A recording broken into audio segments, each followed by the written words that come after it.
Hello and welcome to the Counter Surveil podcast. I'm Frank Trezza, your host, here with Nathan Hawk and Live Beef, three veteran members of the Iron Geek podcast, which hasn't had a new cast in over a year. Is it dead? Who knows? Will it come back? Maybe. But we're glad you're here. We're glad you're watching. And today we're going to be talking about vCISOs. We're going to be talking a little bit about cryptography. We're going to talk maybe a little bit about side channel attacks and whatever else kind of comes up as we shoot shit. So let me introduce my co-host here, Nathan. Nathan, say hi to three viewers who are watching. Three viewers. Get the fuck Three. Fantastic. Hi, three viewers.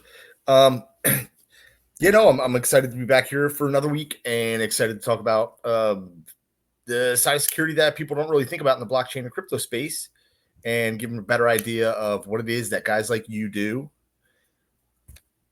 to better the security posture in that sector, I guess it could be called. Indeed. Nathan, tell people about your background a little bit. Well, in another lifetime, I had a clothing company in Costa Rica for about 8 years, and that has nothing to do with me being here today. Let's see what else. Came back. I started working at Independent Security Evaluators. I became one of the founders of the IoT Village. We ran that So Hopelessly Broken contest. One of the founders over at the Blockchain Village. At the Blockchain Village, what we did was we advocated on the behalf of blockchain and cryptocurrency to security consultancies for them to build blockchain verticals. If I personally had a security consultancy, I would not have a blockchain vertical. I would work on autonomous vehicles. I would work on application security. I would work on something that is not under the pendulum of the SEC and all types of regulators. However, I persist. Excellent. Live Beef, tell people who you are, just a little bit about your background. Sure. I'm one of those guys who spent, all their childhood in front of a computer instead of outside playing with friends. All my friends were the people saw in IRC chat room. And, back in the late 90s, early 2000s, the most popular thing to do online in these smaller nerd spaces was, hacking, be a hacker. And that's kind of really guided a lot where I followed up since then. Various IT jobs have evolved from a network engineer to a threat intelligence analyst over to a more programming-oriented role. But I have had a very broad spectrum of exposure to varying cybersecurity contexts, and I like to think I have a bit of a unique view in many regards in this space. That's an understatement. I really value your opinions there, dude, and miscasting with you because you always really livened up the place. Well, I appreciate that. So a little background on myself. I'm Frank. Online, I go by Busted Tech or Havoc or Trez or any number of other handles depending on what group of people I'm hanging out with at any given point.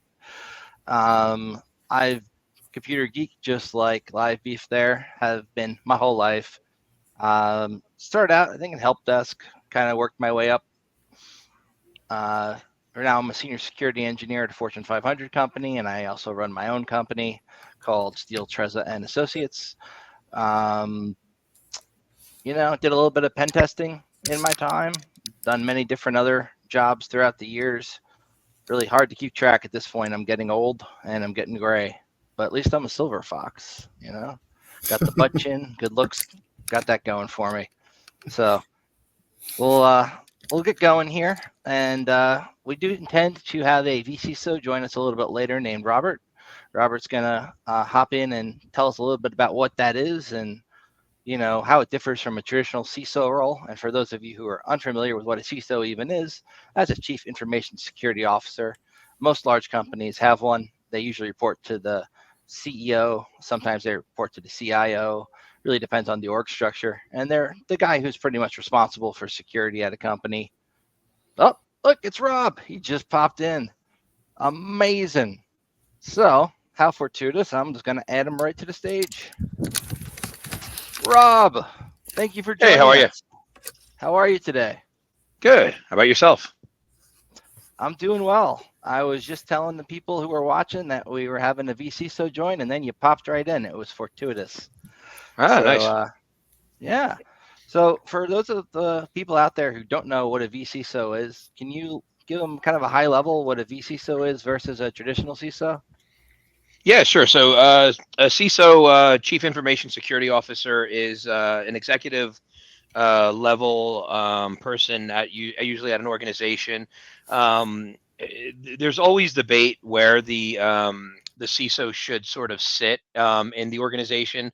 So it varies from organization to organization. Some CISOs report directly to the CEO. Some report to the CIO or the CTO. Some even report to a COO. So it kind of varies from place to place. But what the main role of the CISO is to create the security strategy for the organization.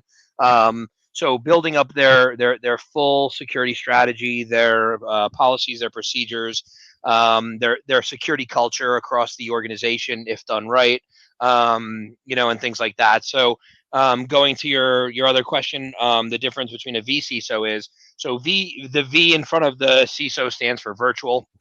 Some people call it a fractional CISO. Um, and basically, this is for organizations that do not want to or do not have the resources yet to hire a full-time CISO. So what they do is they outsource out a third party on a contractual basis for to provide basically the same thing, CISO services. However, they're basically third party contractors that are bringing in these services. Okay. In terms of how these third-party contractors, vCISOs, handle things, do they treat it like it's their baby, like a regular CISO would? Is it given the same tender love and care and attention?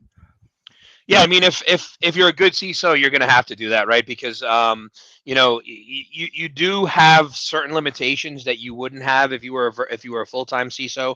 But like anything, there are pros and cons. So, for example, one of the biggest obvious pros for the organization is that they don't have to hire a full time person, paying 300K and benefits and all this other fun stuff that they have to do for a full time onboarding, offboarding, making sure that person's a right fit, things like that. So there's a lot of pros on that side from a monetary perspective of the organization. The cons are obviously, if somebody's not a full time CISO, they usually, at least what I've seen in my experience, is that they often have a harder time getting access to the right people, to the decision makers, things like that. And that's usually one of the biggest things that I would always try to work around and make sure that you get access to the right people, that the right people are involved. Because I think from a very general approach, a lot of companies, even when it comes to CISOs and vCISOs, they have a misconception about what a what a what a CISO or a vCISO should be responsible for, and where they should reside in the organization on the hierarchy. And a lot of people see cybersecurity in general as a technical problem. And while it's true that all companies, for the most part nowadays, are reliant, a great deal reliant on technology. So it is true, but there is another aspect of cybersecurity, which is the business part, right?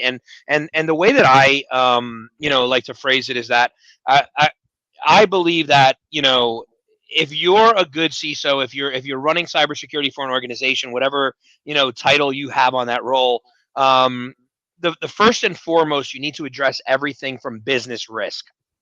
And you're working with, this is why it's important to work with executives, the board, leadership, so that you can understand what their risk appetite is, and then you design their program around that appetite. Without knowing the risk appetite and the risk culture of the organization, you're going to have a hard time as a CISO, driving policy and creating that roadmap and that structure for the company.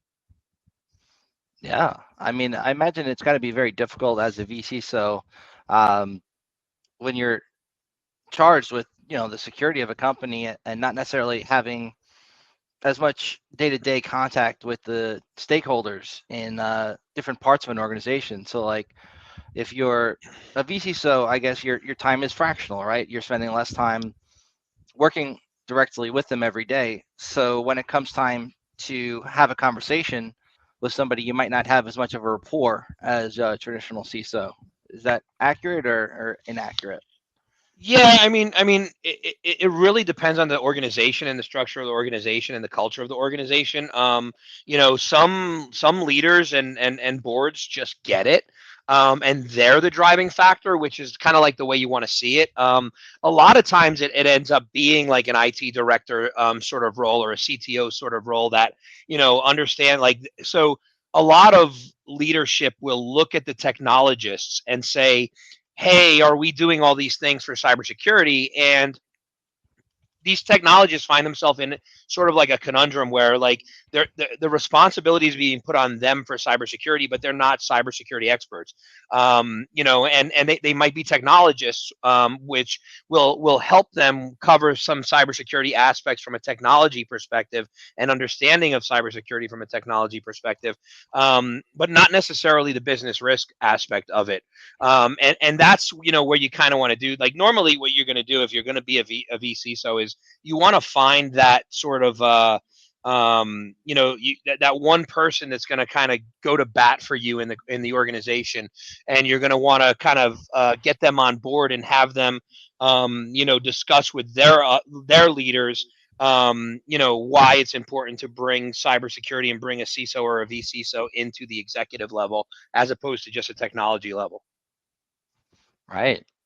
Would you say it's always kind of easy to kind of get your points across when you're trying to implement policy, or is there oftentimes pushback, especially when you're at a company maybe that has gone through this is the way we do things, and they're kind of set in their ways, and if maybe implementing something like multi-factor authentication or changing things up, do you ever experience pushback? And if so, how do you deal with that? Yeah, especially in an established organization where they've been around for a while and doing things a certain way, they might be a little bit stubborn in their ways. There's still a lot of mindset where cybersecurity is thought of as, it's going to slow down productivity, and it's going to make my job harder to do if we implement all these things. I think that while yes, certain things will. Slow things down to an extent, but I don't think to the extent that people try to say. I think that's a misconception, especially if with the proper implementation and training and rollout of these new tools and technologies. I think that it's important, to sit in front of those leaders, whether it be the department leaders or whether it be preferably the board or the CEO and the high ups in the organization, and get them to understand what the risks are.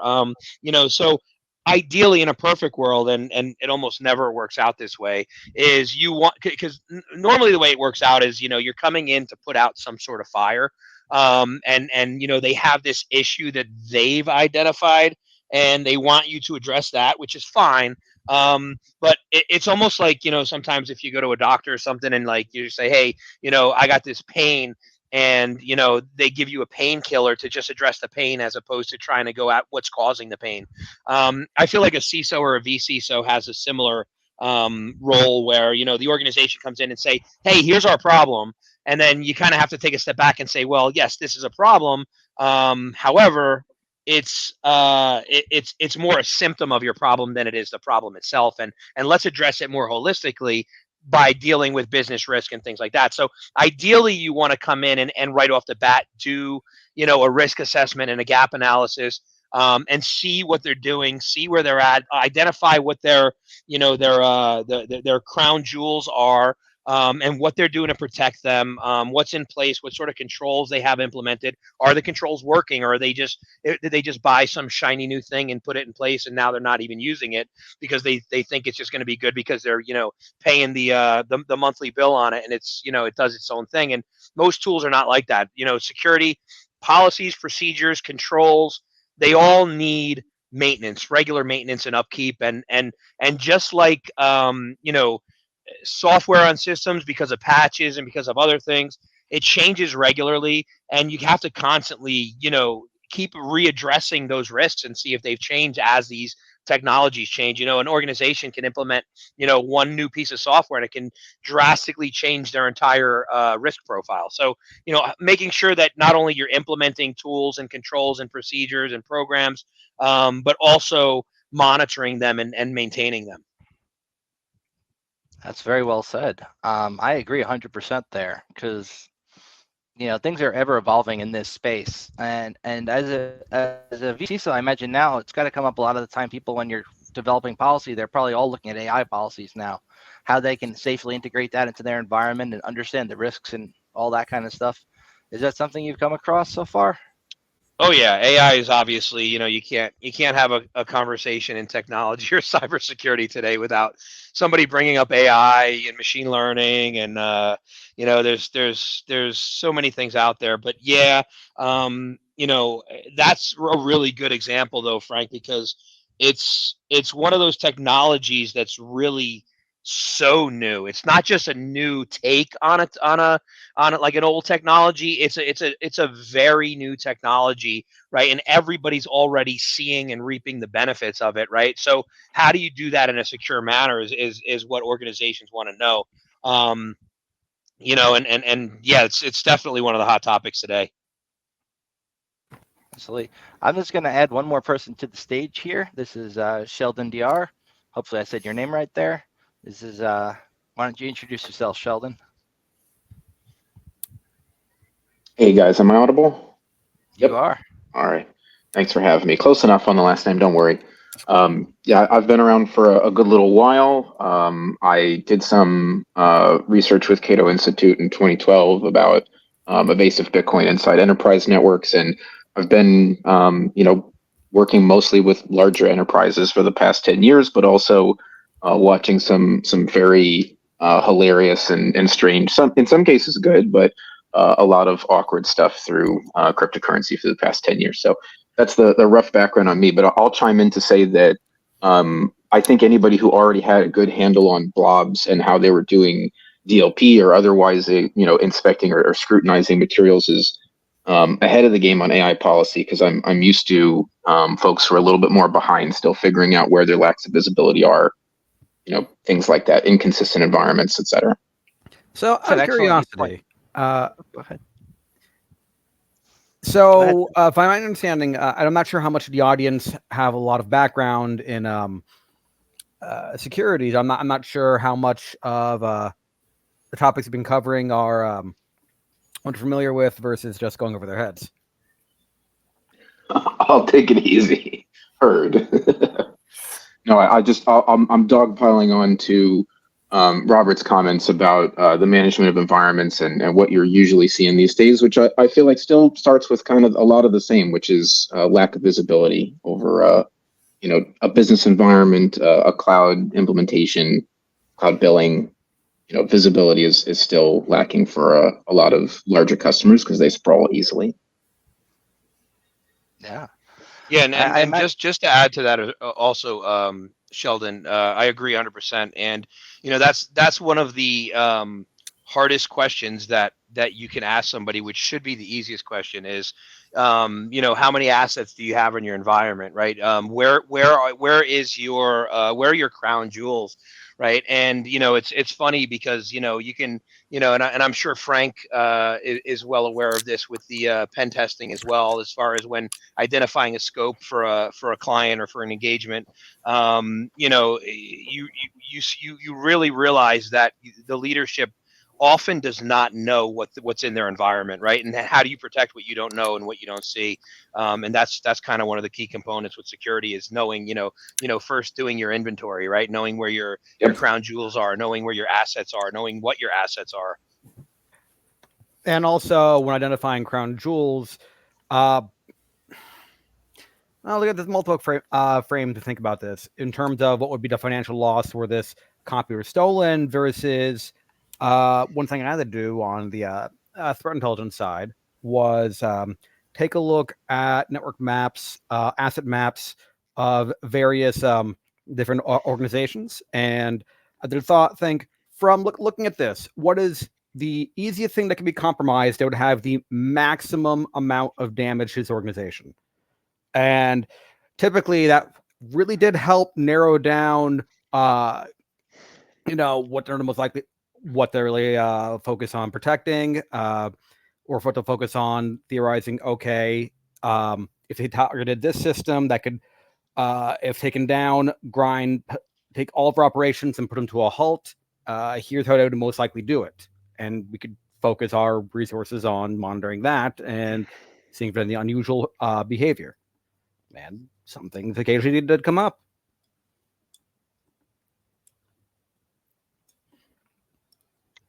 Indeed. Yeah. Understanding your threat model is certainly very important. Which kind of brings me to, so you got a really intelligent person here from the crypto world and a very intelligent person here from the traditional IT world.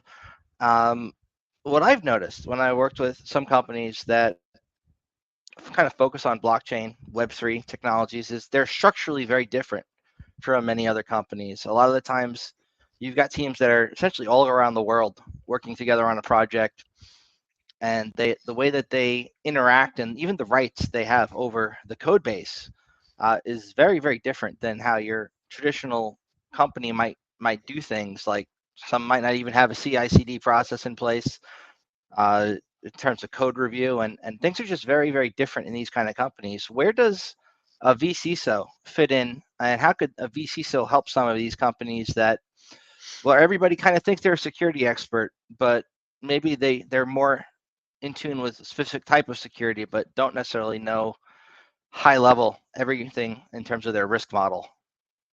Robert? Yeah, take this, Robert. I'm definitely more of a specialist on the focus. I've zoomed out, but please, I want to hear your comments on this. Yeah, sure. Yeah, so I think that's actually one of the problems that I have with a traditional CISO, to be honest with you. I believe that a lot of our problems are actually driven by cybersecurity leadership, or I guess a better word would be mismanaged. And what I mean by that is that I feel like way too many CISOs still come to the table with a way too traditional approach to handling things. I do think that there's a lot of, obviously, the frameworks and the policies and the procedures and different things that we would put in place and implement, different programs for third party risk management, different incident response programs that we would put in place and test, obviously. Things like that are obviously things that are, I think, we need to incorporate more into the newer technologies where we're not seeing them as much in there today as I think we should. But one of the downsides is that I do believe that a lot of the old guard sort of CISOs and cybersecurity professionals, they I still see all of the defense in depth comments, which I get it. I still see a lot of things going on today about the fortress and firewalls, and I mean this is old, right? Like there is no fortress anymore. There's we have a distributed workforce, we have distributed technologies, we have distributed assets, we have distributed crown jewels, right? Everything is all over the place, right? So we can't keep thinking of things the same way as we always have been. And I think that's leading to a lot of problems, is because, when you look at the real purpose of defense in depth, it's because one control doesn't work. So then you got to put another control in place that might work, and then put another control in place that might work, right? And then it just ends up being this stacking things on top of each other, which is asinine, right? Because a new technology or a new vulnerability comes out, and then the old control doesn't work, so we just keep adding on top of it. Next, like, when does it end, right? I'm a big proponent of zero trust. I'm also a big proponent that if you're a CISO or some sort of an expert, or a leader in the cybersecurity world, you can't stop learning, right? You need to talk to people like Sheldon. You need to work together with people like that to understand their technologies and their struggles and what they're seeing, and that's going to help you to be a better CISO and to be a better to implement a better program. But when you really look at it, like you said, like developers to me right now are one of the weakest links that I see quite often. And it's mostly because, and this is going back to the CISO looking at the organization as business risk as opposed to just technology risk. But having a conversation with a CEO that's trying to cut costs every way, shape, and form, or a board that's trying to cut costs every way, shape, and form, and saying, this is why we need somebody who's credible to come in and help develop our tools and our software, and not outsource to the first person you can find in Indonesia that's going to be the cheapest person you find, right? Because I've seen boatloads. I think it was Live Beef, I think, mentioned earlier about doing threat intel and stuff like that. I do regular scans for my clients on the dark web and just buckets and misconfigured buckets and things like that. And I see so many things from developers that are getting hit with stealer malware, and it's downloading all of their passwords, all of their persistent cookies. It's downloading literally everything that they have on their device, and a lot of this is access to organizational systems like Okta and Dropbox and Salesforce and things like that. And it's because you're giving some random person out in the middle of nowhere access into your dev environment, and they're downloading crap on all these torrent sites and installing garbage on their computer. They're getting infected, and now it's stealing everything in their computer, right? So I think it's important to put together the new technologies and understand the new technologies and what the risks and vulnerabilities. That's going back to your typical risk assessment, and then also incorporating it with making sure that we're constantly implementing the policies, the procedures, and then testing them regularly, and then preparing for when something does go wrong, right? So that obviously we all know about dwell time, and right, being able to respond quickly is one of the biggest features on the extent of a data breach or the extent of something bad happening to you. If you want to add on to that. Yeah, go ahead. Fun fact, back when the Equifax hack was all over the news, a lot of people on social media were highlighting just how bad Equifax's security was. And as an example, at the time, one of their developers had uploaded, it was their bash history onto GitHub from a machine which they just ran their bootstrapping script on. So essentially, everything they used, all the passwords they used, logged into all of their internal services to set up a new machine, was published publicly on GitHub, just by one of their developers.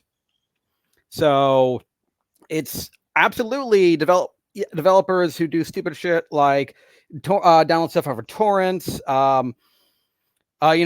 save money on software. It's not that it was ever the safest thing, but it's a lot less safe than it used to be. There is that risk, and there's also them literally giving up passwords either to GitHub or reusing the same password internally for every logging and stuff internally that they use outside of their company. Like, you hear all the time of all these organizations getting hacked. Occasionally their databases get dumped publicly. There are admins or people everywhere that use the same password for those companies. The password gets dumped publicly as they do to administer their your critical company resources internally. And that's a problem. Can I talk about, just boring really quickly, 1 second, life cycle of a credential? We've all touched on it lightly. It's something that I see mishandled in startups like crazy. Don't get me started on larger environments. It gets tedious really fast. But I've been contracted on implementation where we found out that someone had a subcontractor that they didn't report. How was that able to be done? There was no required attestation of the credential with a device paired with that person who is responsible for the credential.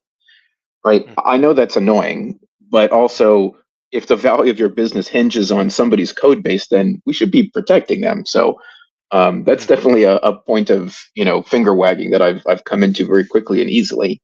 So just tripling down, agree very much. Yes, that's a great point. And I know policies and procedures don't solve everything, right? It's making sure that they're being complied with and following up, and like I said, maintenance and monitoring of those things. But I think at least if you do have these things in writing, right, it not only drives your developers and your employees, but it drives your leadership and your security team to know what the if your policies and procedures are wishy-washy and made ad hoc on the fly, right, then it's a lot harder to enforce and make sure that everybody's complying with them. So I think to your point too with credentials. I mean, another issue that I think is one of the biggest issues today is just, I mean, how many misconfigured buckets are out there? How Oh, a many, lot. it's crazy. I mean, I scan those all the time for clients, and I came across, this was just last week. I came across PHI HIPAA protected information, an entire bucket with over 10,000 records of all HIPAA protected information that was all associated with one healthcare firm. And I literally got on the phone with their operations manager. I told her what I found. They put me on phone with their developer. The developer is like, "There's no way you're seeing this because I'm looking at the bucket right now and it's secured." And I'm like, "Well, let's do a Zoom screen share and I'm going to show you everything I got from your organization right now." And they went through, and the guy was like wanting to send me gift cards at the end of the day, but I'm like, no, I'm like, I just reach out to people if I find their stuff because I would want somebody to tell me if my stuff was online. So, I was going to say, I uh, hope you're getting an engagement out of it, not a yeah, Starbucks and gift that's card, but that's okay. that's what I told him too. I said, hey, listen, I do some consulting. So if you need me or if you have any clients that need me, I'll be more than happy to take some referrals. So, and we actually have a There you meeting go. scheduled for a couple weeks from now. Nice. But yeah, it's and you see this all the time where these developers are implementing these tools, and they're storing the data on these AWS buckets somewhere or Azure or Google, and they're just misconfigured. And this goes back too to the misconception that the business owners believe that the technologists know cybersecurity, right? And a lot of them don't, right? They've learned how to code. I think we need to do a better job with building security into implementations and into coding and into development and take and start from there, because right now it's just a mess, and a lot of it does point back to that. Also, the education. When you're taught how to code in college, if you go for a traditional cybersecurity degree, you can maybe get one class on security.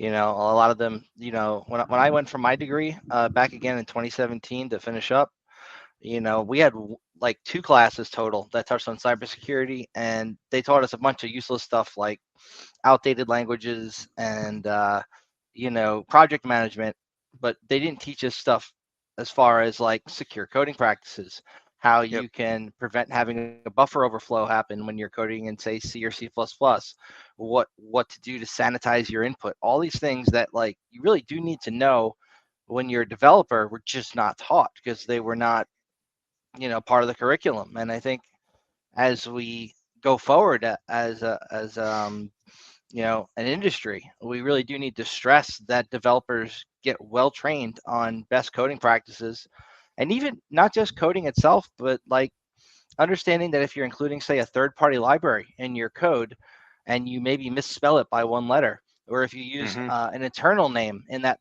library, and then that internal name exists out on the internet, but it's also in your own dev environment in a repo.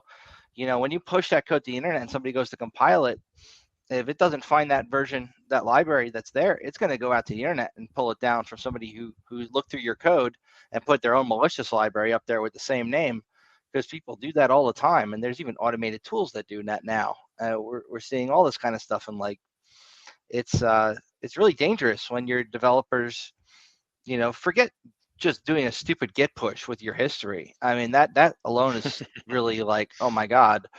But not having like a proper CI/CD pipeline in place where when a dev pushes code to like the main Git repo on a project, that there's no oversight and they can just push willy-nilly is kind of scary, because like they could accidentally push everything from your API keys that you don't want the public to have for your cloud services, to like really sensitive confidential company information like Microsoft did not long ago. And even I think Google had an issue with this, where Google had a developer do a Git push, and within that was internal documentation for how the Google search engine worked and how its biases and weights worked. It's like your devs can really like screw you up if they're not taught, and it's not necessarily always their fault either, because if they weren't taught how to do things right from the get-go, when they mess up, whose fault is it really? And So, also keep in mind that a lot of security practices have evolved over time. What may not have been a norm when they were originally taught may have since become a norm, and it was just not something that was even available to be taught originally. Yeah, and I'll- going back, I'll put a little blame on the C-suite real quick, just to touch on this as well, because I've run into this problem multiple times with a GitLab or a trusted custodier of keys for whatever reason, not understanding the business logic of, if Sheldon holds the keys, then he has the ability to lock you out of the repo or whatever else. Like some low level understanding for that, I think would have gone very far with non-technical people who want to get technical. That was a frustrating experience for me, not necessarily in the context of a risk assessment, but hey, don't you understand that you had a dispute with someone in the company that may or may not have administrative power greater than you? um, that's frustrating to walk into, but more importantly, once you get to that point, you have to be able to scope a reset of keys. You have to scope a reset of ownership. You need people who understand that I now own the keys, which means I'm liable or responsible to the CISO. I'm liable or responsible to CIO, whoever it is. I will put responsibility on developers, and we've seen some more than fat fingers. But on the executive side, I've also seen a little bit of impatience to get hands dirty on those kind of, if this then that business decisions. yeah, I that's a good agree. point. Go Absolutely. ahead, Take it, Frank. Robert. You go, Robert. I was actually going to try and pass it over to you if you weren't going to take that one. No, I mean it's definitely like I said, there is it, and a lot of it, I find it crazy that we're still having these conversations today about where a CISO should sit in the organization. And a lot of it comes down to that too, right? Like, how much power does a CISO really have, right? You always see the CISO getting the blame when something goes wrong, right? But do they really have the decision making process? Because in most situations that I've seen, they're making recommendations, and then the board or the CEO or somebody else is making the actual process, right? If it doesn't fit budget, oh, we're sorry, we have to cut costs, we have to get rid of some of your guys, we have to do this, like, and then when something goes wrong, right, the CISO just ends up being the fall guy. And I don't think that the CISO has matured to a position where it really should be today. And on another note, sort of to Sheldon's point as well, there's a lot of bad CISOs out there. Like, for example, you look at what just happened with United Healthcare, right? And the CISO, they just basically, it's like CISO in name only. They just grabbed somebody and said, "Hey, you're the CISO," right? No cybersecurity background, no background at all in anything related to technology or cybersecurity, and they gave him a CISO title. And when things went bad, right, then who gets the blame? He gets the blame, right? And then I hate to give any credit to the regulators, because most of them all suck. But in this case, the regulators were like, no, like, the CEO put this guy in charge, and he had no cybersecurity background or experience, and you made him the CISO. So how are you putting the blame on the CISO when it's the CEO that gave this person this responsibility?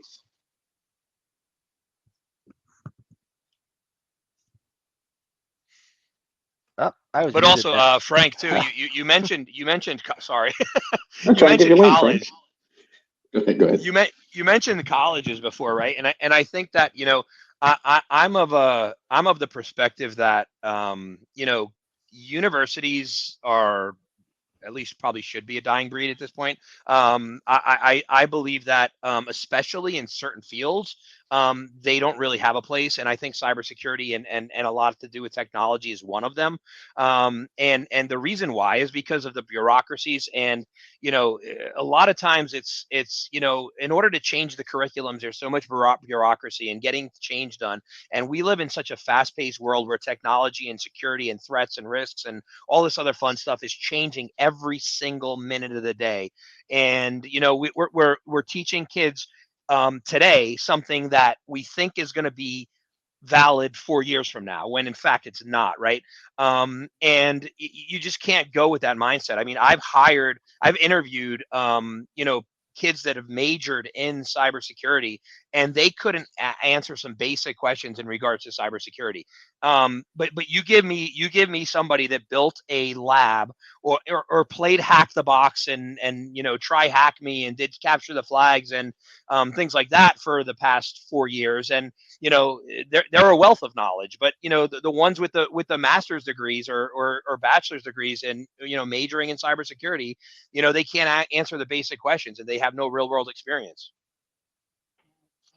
That's absolutely 100% true. So I have some friends even here locally who graduated with cybersecurity degrees, and they don't know shit.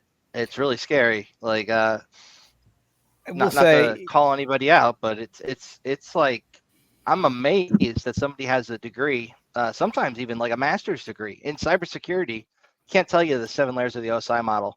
Can't tell you very basic networking stuff. What an RFC 1918 address is. What's the difference between a private and public address?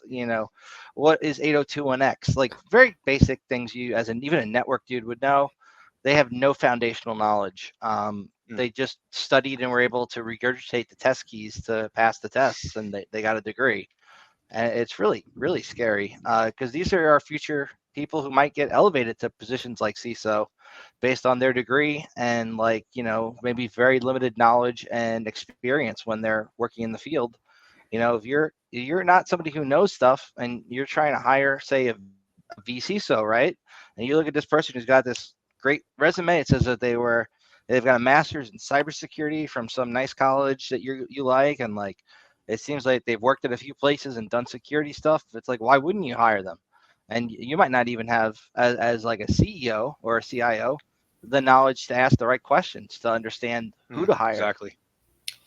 Yeah. And to make it worse too, like I'm a big proponent that, if you're a CISO, you should come up through the ranks through technology first, because that is so useful. Like one of the things that I feel that is needed from CISOs is that they need to be translators to whoever they're talking to, whether it be somebody that works, just an employee in operations, a receptionist, or whether they're talking to a network admin or a sysadmin, or whether they're talking to somebody on the board or the CEO. They need to speak in all those different languages and translate cyber and business risk to those people, right? In order to get them to understand, because you're not going to get compliance if you don't have education. If people don't know why you're asking them to do things, they're not going to do it. So we'll say that cybersecurity, just the field explicitly called cybersecurity, is very new, and all over the country, a lot of these degree programs have been set up haphazardly. There's no real standardization. That's why oftentimes someone comes to you for cybersecurity degree. I wouldn't necessarily say it's a black mark. I wouldn't necessarily say it's good either. I literally have no idea what they know. Beyond that, I don't know if you even know anything about computers. Example. I went to a open to the public capture the flag competition, a hacking competition. Half the people there, over half the people there had cybersecurity degrees, and every single one of them that did had one in policy. Their degree was called cybersecurity. The event was advertised for cybersecurity majors. Over half the people there were lawyers, and they didn't know what the fuck they were doing. Like literally, you don't know what the hell you get for cybersecurity. And on the technology side of things, that is a gigantic minefield. I would not say it's impossible to have a good cybersecurity degree, but a lot of it, let's phrase this. there are certain concepts that stand the test of time. Key management encryption, keeping software up to date against security vulnerabilities, auditing your assets, monitoring stuff internally, monitoring authentication. Like those are things that, regardless of what era, have always been relevant, and I don't see any possible way they're not going to be relevant in the foreseeable future. But learning specific things, but a lot of these cybersecurity degrees instead do things like they have you download a very specific Kali Linux and have you learn these very specific tools and the pen testing side of things, or they just teach you some very surface level stuff about encryption, very surface level, like what is a public key, or versus a private key, and it's a lot of these. I don't know how much this varies across the country. At least where I am, most of the degrees I see are people or were clearly made by IT auditors, and it's more so compliance auditors. They don't actually know much about technology. They have a very surface level understanding, and that is reflected in the degree programs in my region. I don't know if that's the same across the rest of the country, considering cybersecurity is even as a term was mostly was pushed from the East Coast for quite a few years before it worked its way across to the West Coast. I've been keeping it quiet because I am a music composition major, and I can't tell you guys how happy I am to hear this because earlier in my career, that's exactly what I got was, hey, where's your degree? I'm like, it's right here in my experience, don't you see? So yeah, I'm withholding my comments from hiring and otherwise leading teams and things like that. But I definitely agree that knowledge is much more powerful than dated institutional knowledge because the institution can't be asked to keep up with ML poisoning models and all kind of other ZK silly things that are like cryptographically optimistic. Like I can't expect a student to necessarily get into that level of application in the field, but someone who's forced to make value of their time and get stuff done, they're going to have a different experience level. So just warms my heart to hear that from you guys. Well, in that same vein, I did want to give Rob the opportunity to plug, if he so chooses, a charity that he had developed called Cyber Chance and the reasons behind it and the attributes that he sees and the potential participants. And I know, Rob, you're short on time. I don't know how much you're going to be able to help us out with. I didn't have time to get into the whole IR thing, which I really wanted to do with you, but I know that you have things you got to do tonight. So you can cover whatever you want to in the next few minutes. Make sure that you let people know how to get in touch with you. And thank you very much for your time. Yeah, of course, Nathan. Thanks for having me on too. But I could stay a little longer if you wanted to discuss IR first as well. But I'll mention the nonprofit as well. So cyberchance.org. I started a nonprofit doing providing free cybersecurity training to at-risk, underprivileged individuals. And the reason why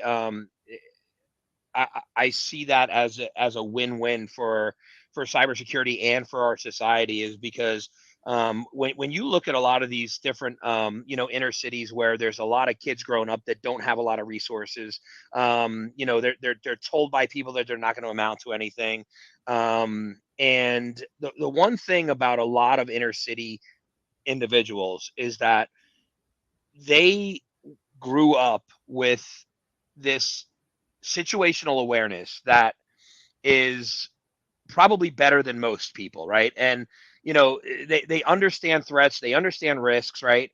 So it's almost a natural progression if we can harness that and train that into your next cybersecurity professional. I can't tell you how many times I've seen, CISOs and other, cybersecurity leaders who were up on stage and they have their Ivy League degree and they're talking about how in order to combat cybercrime, we need to start thinking like criminals. Well, guess what?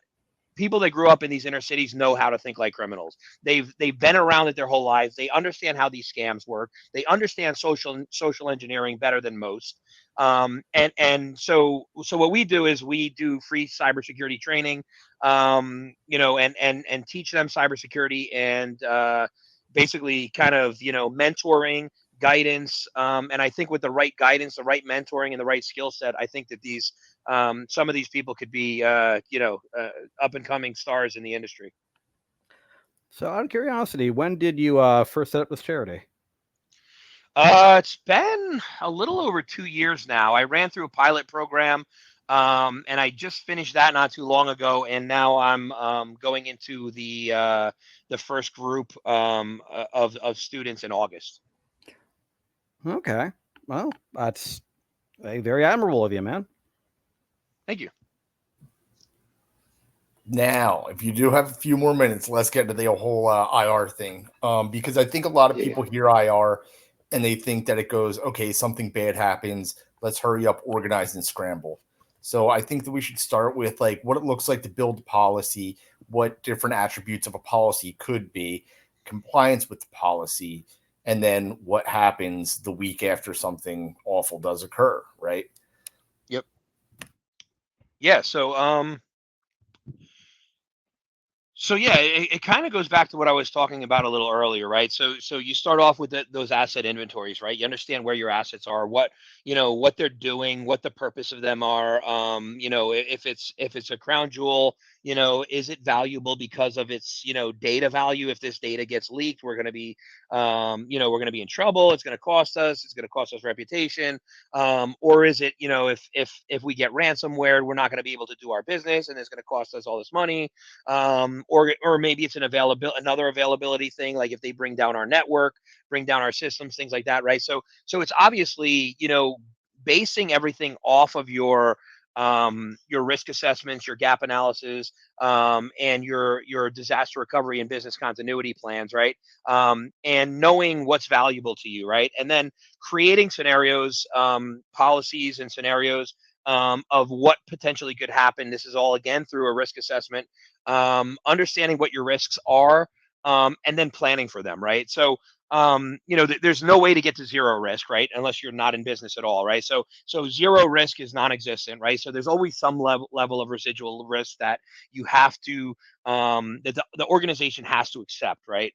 And obviously you can put mitigating controls in place to try to minimize those risks or try to prevent those risks. But the risks are always there, right? So the important part of incident response planning is planning for those risks to occur, and when they do occur, when the risks turn into actual incidents, or events, then that's when you have to be ready to go through it, right? It's sort of like what's the word, the muscle memory, right? So you keep practicing and practicing and practicing. You work with people who are on the red team, work with pen testers, to maybe incorporate them into your tabletop exercises and make them a little bit more realistic, where you have an actual somebody playing the role of the adversary that's going through and doing a pen test or doing a red team event in your organization. But you identify the risks, you look at the impact, you practice them, the different scenarios, you practice them with all of your teams, both internal and external. So if you're working with a third party, let's say a SOC provider or a third party incident response team, right? You work with them along with your internal people, because what it really comes down to is can you identify when these things are happening, right? So that's one of the first things that you're trying to build out after you're building out the scenarios, is you're going to say, okay, how are we monitoring for these things, and how are we going to be alerted for these things? So you make sure that your monitoring and your alerting processes are working properly and functioning properly, and then you're also working with your internal and external people to make sure that they're trained to know what to do in that case, right? You want to have everything, bullet points. You want to have, check boxes where, it's a no brainer. Like, so, because in the heat of the moment, people forget things, people panic. So you want to make sure that your documentation is really down really organized well, and really, giving whoever the person, your best guy might be on vacation for the next, month when this thing is going on, right? So you want to make sure that somebody else can come in and fill in those shoes in the event of an incident. And then you want to practice it, right? And then going through, just plain tabletop exercises, walking through the scenarios, walking through your run books while you're doing it, seeing if you missed anything, right? And you use every single tabletop scenario is there to strengthen and fill the gaps for things that you might have left out. And then, like I said, take it to the extreme. Do some red teaming and blue teaming, and work with it that way too, and actually go through some realistic scenarios, because it really comes down to practice. Practice makes perfect. So if you're practicing your incident response, you're going to perform much better when you actually are in the heat of the moment. And that's something that, a CISO should be good at doing, is kind of taking the heat off of taking the heat and putting it on themselves, but also saying, hey, calm down, we got this, because we know that we've done all the things, put everything in place in order to do this. So this sort of incident won't affect us as badly, because we know that we've prepared, we've planned, we've done our gap analysis, we have our controls in place, we have our response in place, and we know what we're doing, right? So, minimizing the extent of an incident really comes down to that preparation and planning for it. Very well said, Robert. I mean, if you don't plan, you plan to fail, right? So I know a lot of companies out there, they might have some decent policies in place, but if they're not going through them, doing tabletops, understanding, what to do in a situation where they're having a very, very bad week, when shit hits the fan, they're going to be lost. So it's more than just having policies; it's also going through them. And just like when it comes to backups, if you're not testing your backups regularly and then you have an incident, how do you know that they work, right? So very similar. I think a good CISO has to lead by example, and help their team understand what they need to do in these kind of situations, and make sure that everybody's prepared, so that when there is a bad day, it's just like any other day, because they've got the things in place where they know, if this system's infected, and first thing I got to do is isolate it, right? Or, it has to be written down somewhere, and there has to be a process to follow. And when that process is not being followed, you're just going to have people doing their best at guessing what to do next, and not even understanding the call chain, or who to call when shit hits the fan. Not to mention, you don't have a process, you're more likely to panic, and that's when things go really wrong. Absolutely. Yeah, Rob, if you have a few more minutes, could you entertain us with a story of an IR response that went well, and then one that went absolutely horrendous, without getting too into detail and without, getting yourself in any trouble?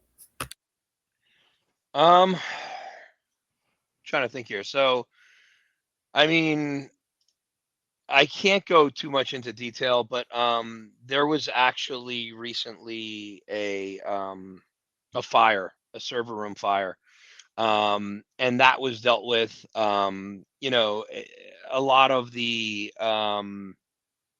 leadership in the organization was sort of in panic mode, but knowing that you have the processes in place, and knowing that you have redundancy in place and failovers in place and things like that to recover from it. So there was literally zero downtime. I mean, that's why planning is the best thing that you could ever do, is because, when things go bad, that scramble that you mentioned earlier, Nathan, that's just a nightmare waiting to happen, because then you're struggling to find, where your data is. If all you had was tapes, and now you gotta restore the tapes to bare metal, right? Like, you're bringing a whole nother complexity in it, right? As opposed to, if you just already have a hot site that's already, switches over and up and running, because your one of your systems went down, and you have enough redundancy that it doesn't even matter. And then you're calm and cool as a cucumber while everybody else is panicking, but then you're like, this is why we worked on this for the past 2 years, right? Because, we were waiting for this to happen. That's not the if, it's the when, right? But I mean, bad incident response scenarios, I mean, definitely is, you see, I, I like to blame a lot of it on the whole compliance culture. Like compliance requires that we do X, Y, and Z because we're in, whatever industry. So like Frank was saying earlier, they hire somebody like me to come in and write their policies and procedures. And the only time they come out of the draw is when they have an auditor come in and look at them, or they have a third party, like a client or a potential client that's sending them security questionnaires saying, we want to see your policies. Okay, here they are. But then the rest of the year, they just sit in a drawer somewhere and they collect dust. That's going to do you no good in those sort of scenarios, right? And in our industry, you see way too many knee-jerk reactions when preparedness goes a long way, right?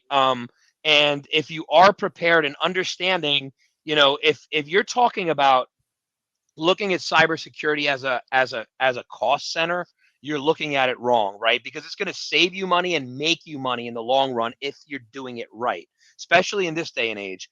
And I mean, look at the potential cost of implementing these controls and these programs as opposed to implementing an IR response, right? It's ridiculous, the cost and the reputation, and it's even hard to put a number when you start thinking about the intangible costs of a data breach or of an event.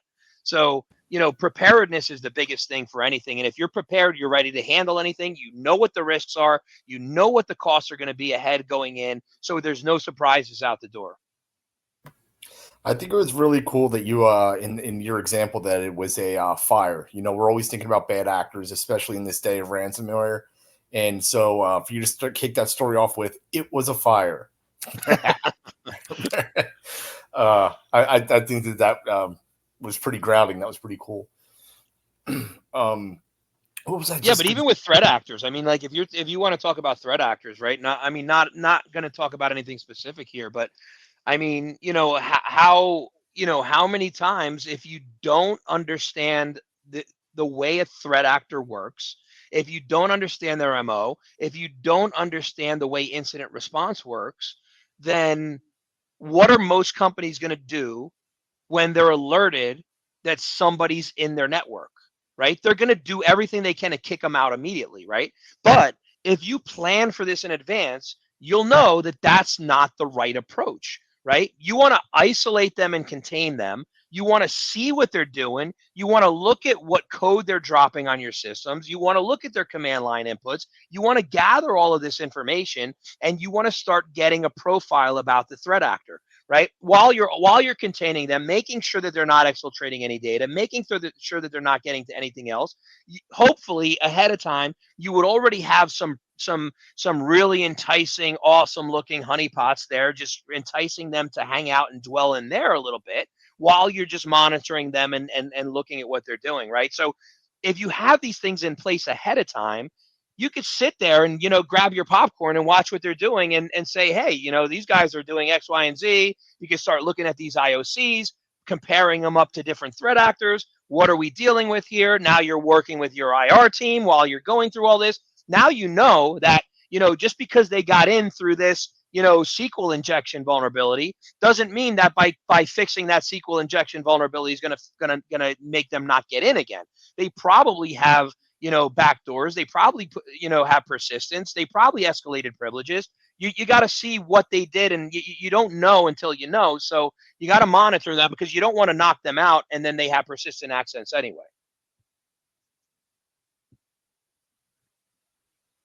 Very well said, because when it comes to these modern threat actors, they've got very advanced toolkits, and we're not talking your regular Cobalt Strike that is cracked. We got threat actors with really amazing tools out there, and being able to figure out where their command and control is. You might think you got them out of your network just by maybe blocking an IP on the firewall, and next thing you know, they're still in there, and they've pivoted to a bunch of other systems, and they've got multiple C2 servers and resilient, malleable C2 profiles set up in the cloud just waiting for this kind of stuff to happen.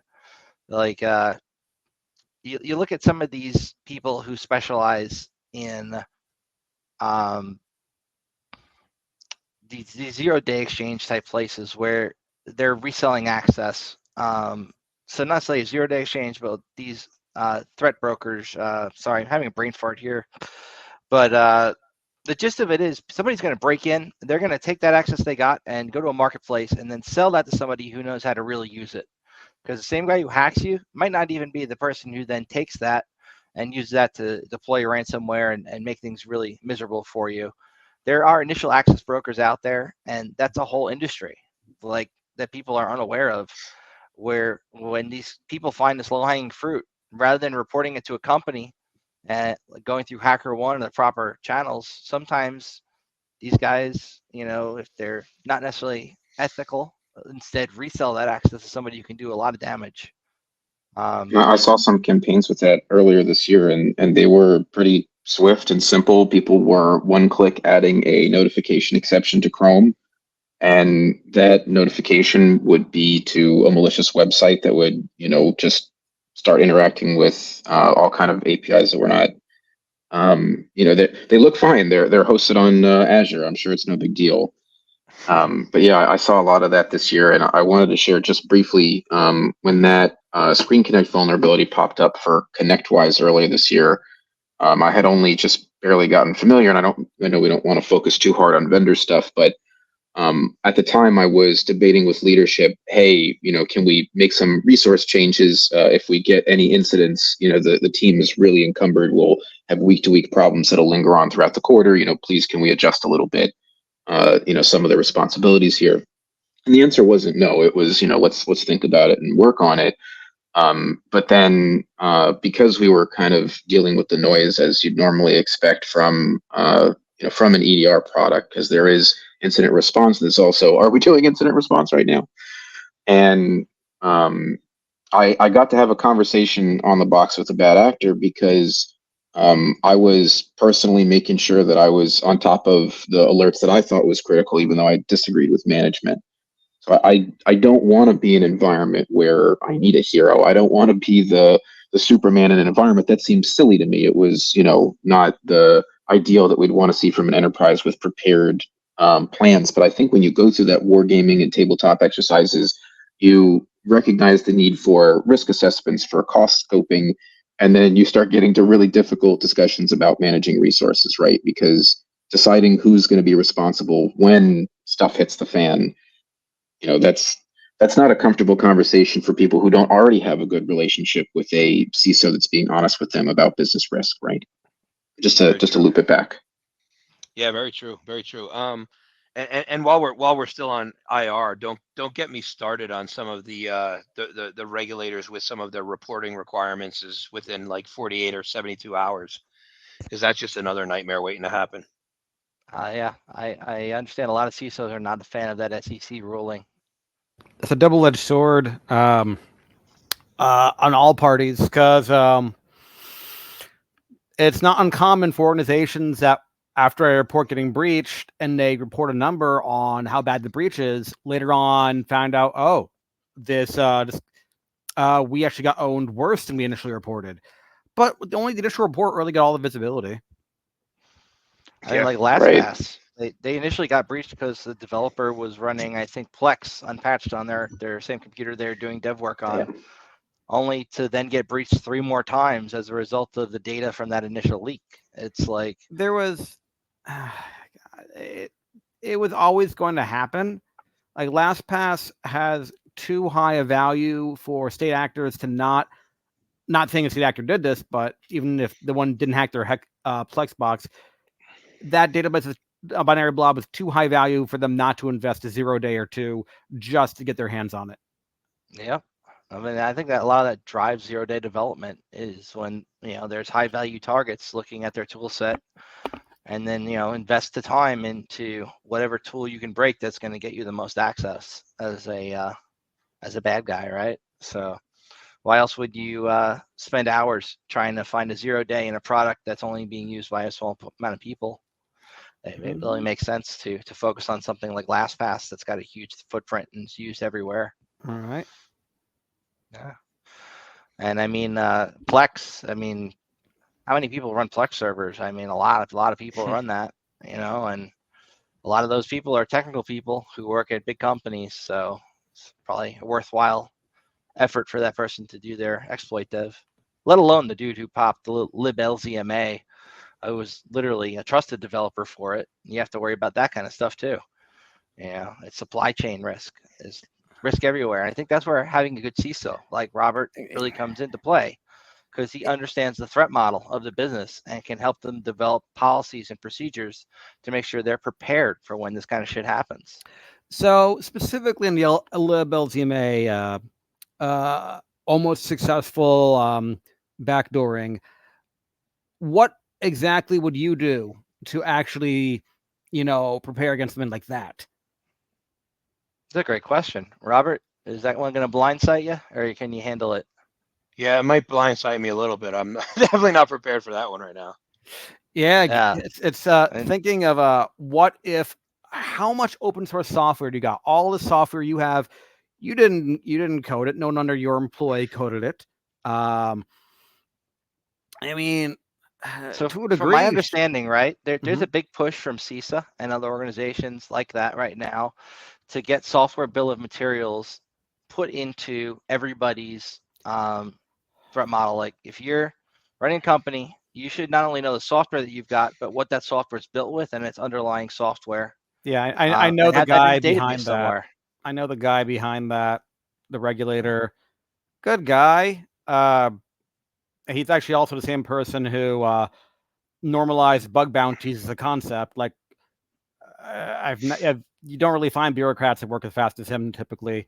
He went from hacking is scary and we need to prosecute hackers everywhere to, oh sure, we'll go ahead and pay hackers hack to our network with a agreement between the two of us within a 2-year period. That's light speed Wow, for DC. that is very quick.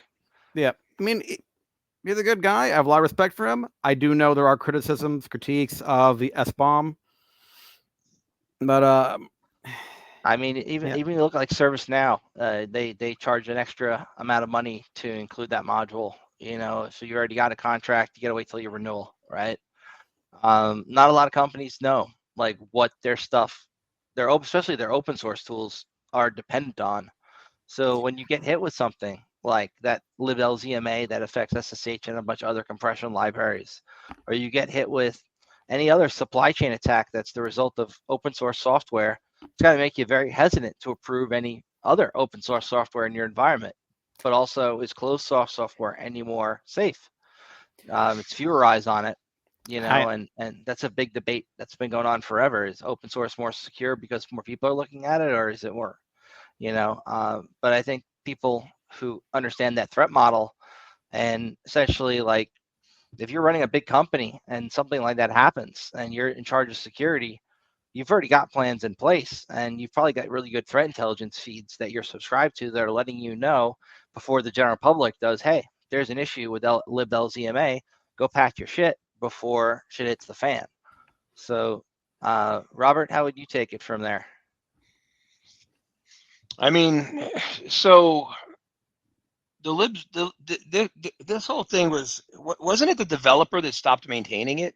Was that? no, what happened was there was a multi-year effort to disenfranchise the main developer, and there was this secondary person who kept advertising himself as able to help take off some of the load, address the complaints from people who just kept, harassing and complaining the main developer.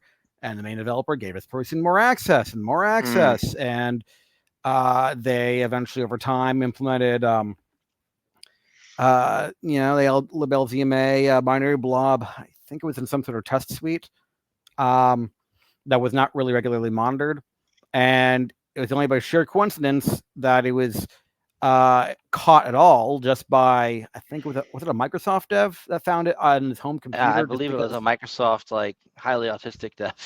Oh yeah, he had some weird. Well, yeah, he had some weird setup that and he noticed a half a second difference in an SSH connection as a result of the newer version of SSH being installed. Well, it was. I don't think I would notice that.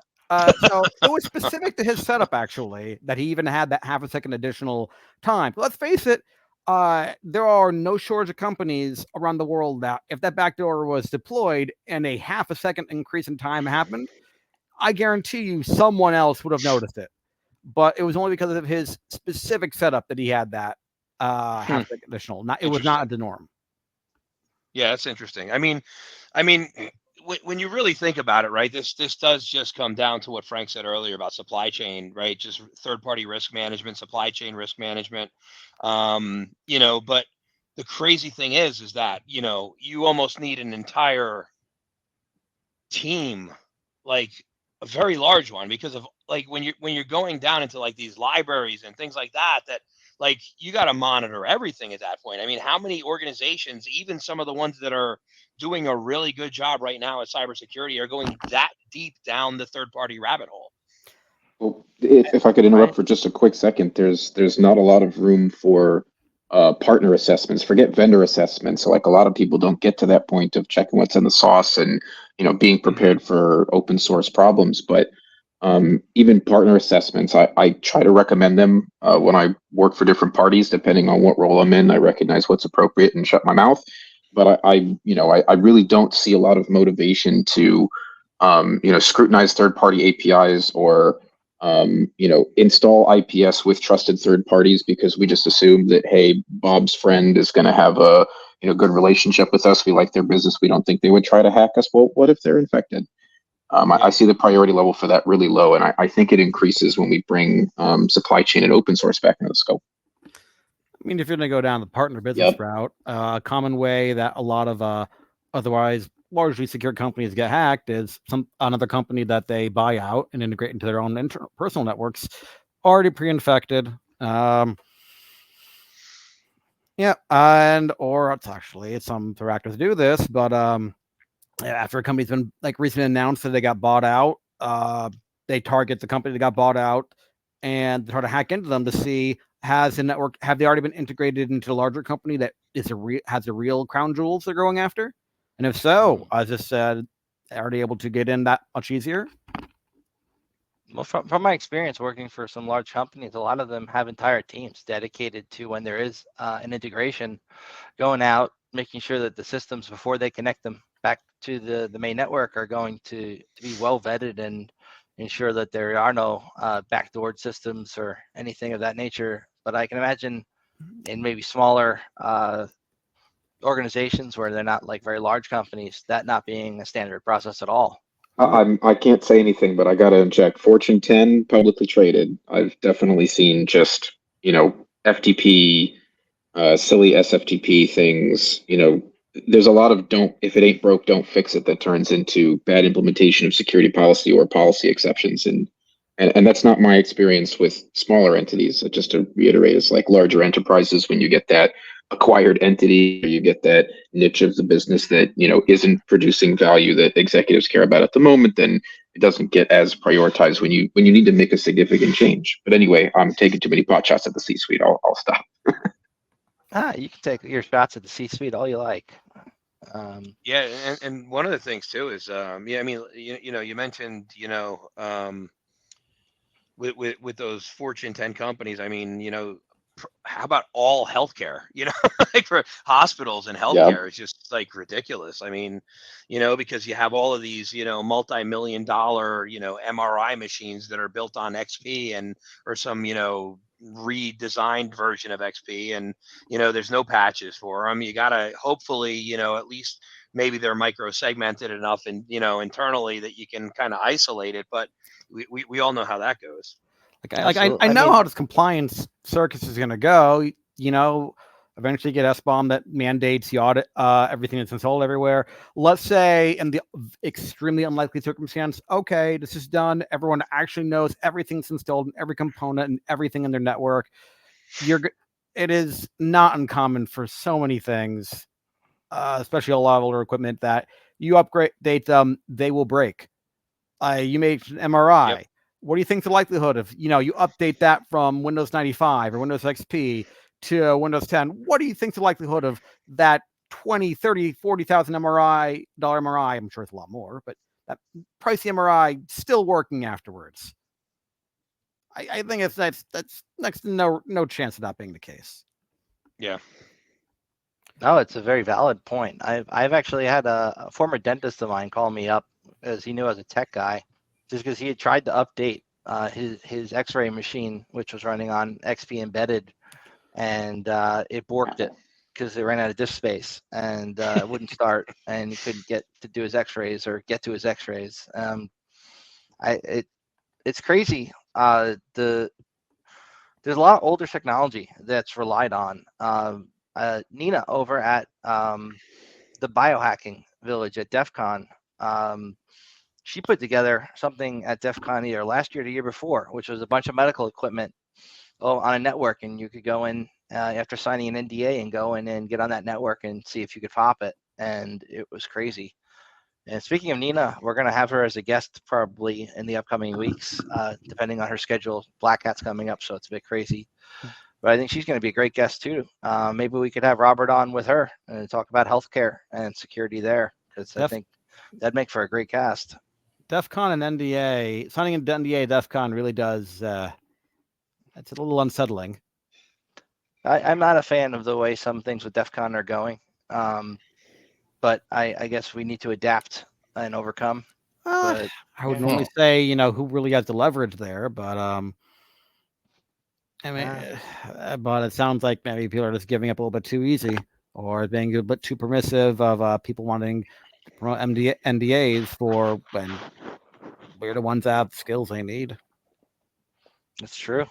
I mean, it is a very difficult thing to balance if you want to be able to, say, put a device and let hackers screw around with it versus letting those hackers just tell the world about what they find before you have a chance to fix it.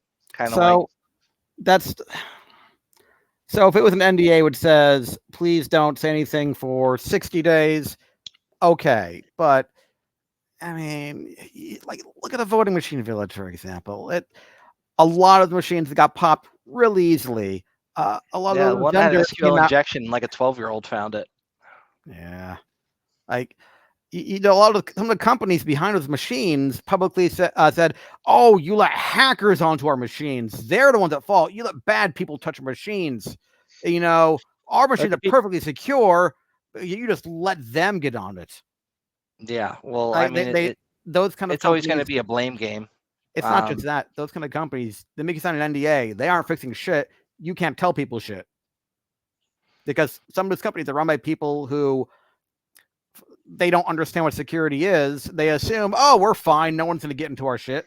And said, oh, you found something? We'll sue you into the ground if you speak a word of it to anyone. That used to be the case before we had official bug bounty programs. Anytime you'd reach out, like, hey, I found a vulnerability in your system. It wouldn't be like, hey, tell me how to fix it. It would be like, lawyer, here's the lawyer who's going to sue your ass if you tell anybody about this. That is still also the case with unsettling frequency and bug bounty programs. Some companies, when you report a bug to them, you sign the NDA, they don't fix the bug, and maybe you get the money, maybe not. I dropped that link for that Project Civ thing. I dropped that link for the Project Civ thing, I think 2 weeks ago on the show, and it was all about anonymous disclosure, so that this sort of thing doesn't happen. But I have a little anecdote that I can share and won't do right now about Stefan Chavez and the hell we had to go through to get disclosure so that he could report on the wheelchair hacking he did for the IoT Village, which I think that year we partnered with Nina up at the Biohacking Village because we were doing the heart monitors too. Yeah, Nina's great. She I met her back when I was in New York at a 2600 meeting, and her and I hit it off. We've been friends for a long time. She helped volunteer over at SummerCon, which I used to do security for back when Aloria was around before she unfortunately passed away. She's an awesome person also. But like, Nina's a great person, great resource, and I can't wait to have her on the cast because I think she'll bring some really good insights as well. Yeah, I think we should probably do an S-bomb cast too. That could be fun. Dig up Alan Friedman wherever he is. Yeah, I mean, Beef, can you bring your buddy who talked about S-bomb onto the cast at some point? I have met. Yes, it is Alan Friedman. I have met him. Of course it is. Yeah. So yeah, I know. I could What a certainly. small world. No. I could. Well, I mean, he's gone to so many conventions. Advertising S-bomb for years long. That it's. I mean, you go to many hacker conventions, especially either in the East or West Coast. You could not have seen him if you were interested in this kind of stuff. He's great, explosive energy, great communicator. He's a lot of fun. You also know some pretty tasty cocktail recipes. Content recipes? Cocktail. Cocktail. Oh, cocktail. I was thinking. No, he's a Content bit of a recipes. mixologist. He likes to take some recipes from the 1920s and try to recreate them authentically. That's pretty cool. Him and Jim McMurray would probably get along well then. That dude's big into his whiskey. I He's could from see Milton that. Sec. Yeah. Yeah, and a couple years at ShmooCon, him and a few others were among bartenders at a room party. He had I enjoyed his specific 1920s era drink. Oh yeah. But as far as him coming to the podcast, I mean, I don't have his phone number, but I do have a way to contact him. I even the most optimistically cannot make any promises, as he is. For a promise, just make an effort. He is also a federal employee who makes a lot of public statements that, just even the most optimistically, he has to be much more careful about things that are done he does publicly that are recorded, just above and beyond the normal. I just thought because we'll give him softball questions, and we'll even give him the questions ahead of time, so we won't blindside him. Sorry, what was the other question? I thought he went into the private sector about 3 years ago. No. Last I heard, he pivoted from the NTIA to CISA mainly because he could not from NTIA he could not promote S-bomb, and he said the only real position he thought he could actually get S-bomb through the industry from was within CISA. That was the last I've heard. Didn't CISA just get the funding cut too? I mean, a lot of CISA's efficacy is based off of its voluntary partnerships in the private sector, and it's one of the very few government organizations aimed at security that has not alienated almost the entirety of the private sector. Like imagine if the FBI or the CIA or the NSA was asking to work with them on security, a non-trivial number of companies would say, "Fuck no." Just by virtue of us talking to you, our international business is now at risk of losing customers. Well, gentlemen, I promised my little girl that I would be done at 8:00. We got a late start, so I have to flake a little early so that I can go do all of our pre-sunset outside fun. I had a great time with everybody. I trust that you'll go into absolute psycho mode doing things like what are we doing? Side channel attacks and what else? Oh yeah, tons of stuff we can talk about, but we're already at the hour 27 mark. So if you're going to go, and I believe Robert's going to go, I'm happy to continue on with Beef here and Sheldon for another half an hour and see what we can cover. All right, Sheldon, Beef, myself, Robert, Frank. Bye-bye, everybody. Bye. Thanks, guys, for having me on. Mm-hmm. Thank you Hope to do it for again hopping soon. on. Appreciate your time. Take care. Thank you, Robert. But all right, the grown-ups are gone. Now we can play. So, see the head of the SEC's division that enforces crypto stuff step down. David Hirsch. Yep. Yeah. That's kind of an crazy. overdue surprise. Yeah. I mean, if you don't give up in the middle of all of this mess, I could only imagine what kind of silly conversations he would have with more than 10 different regulators plus legislators. You know, he's gotten a lot of pies thrown at him, and he deserves a lot of them, I think. But also, I don't know that he really had the tools to do something with those pies besides get hit. So as I'm a big fan of chaos, you're a big crypto enthusiast. You know a lot about crypto, Sheldon. Live Beef here said something before the cast, and I would like the two of you to take pro and con on this because so Live Beef said that he believes crypto doesn't really have a future because of, and you can take it there. I don't believe. I just don't see the long-term success of any financial instrument that is designed around irrevocable transactions. Okay. Yeah, you've seen exchanges left and right get hacked, wallets emptied, a lot of them get shut down as a result, and this is just frankly seen as normal just by this point. So after being around for 10 years, I have a pretty loaded ramble I could go on. I'll keep it concise, but let me just say this. 95% of the industry is nonsense. It's not like 90% of small businesses fail. It's like 95% of the industry doesn't have a value proposition. So let's work down from that 5% and say, okay, somewhere in that gap, there's some level of value that could possibly sustain the things that are actually, I think, not objectively valuable, but valuable based on existing markets and existing demand.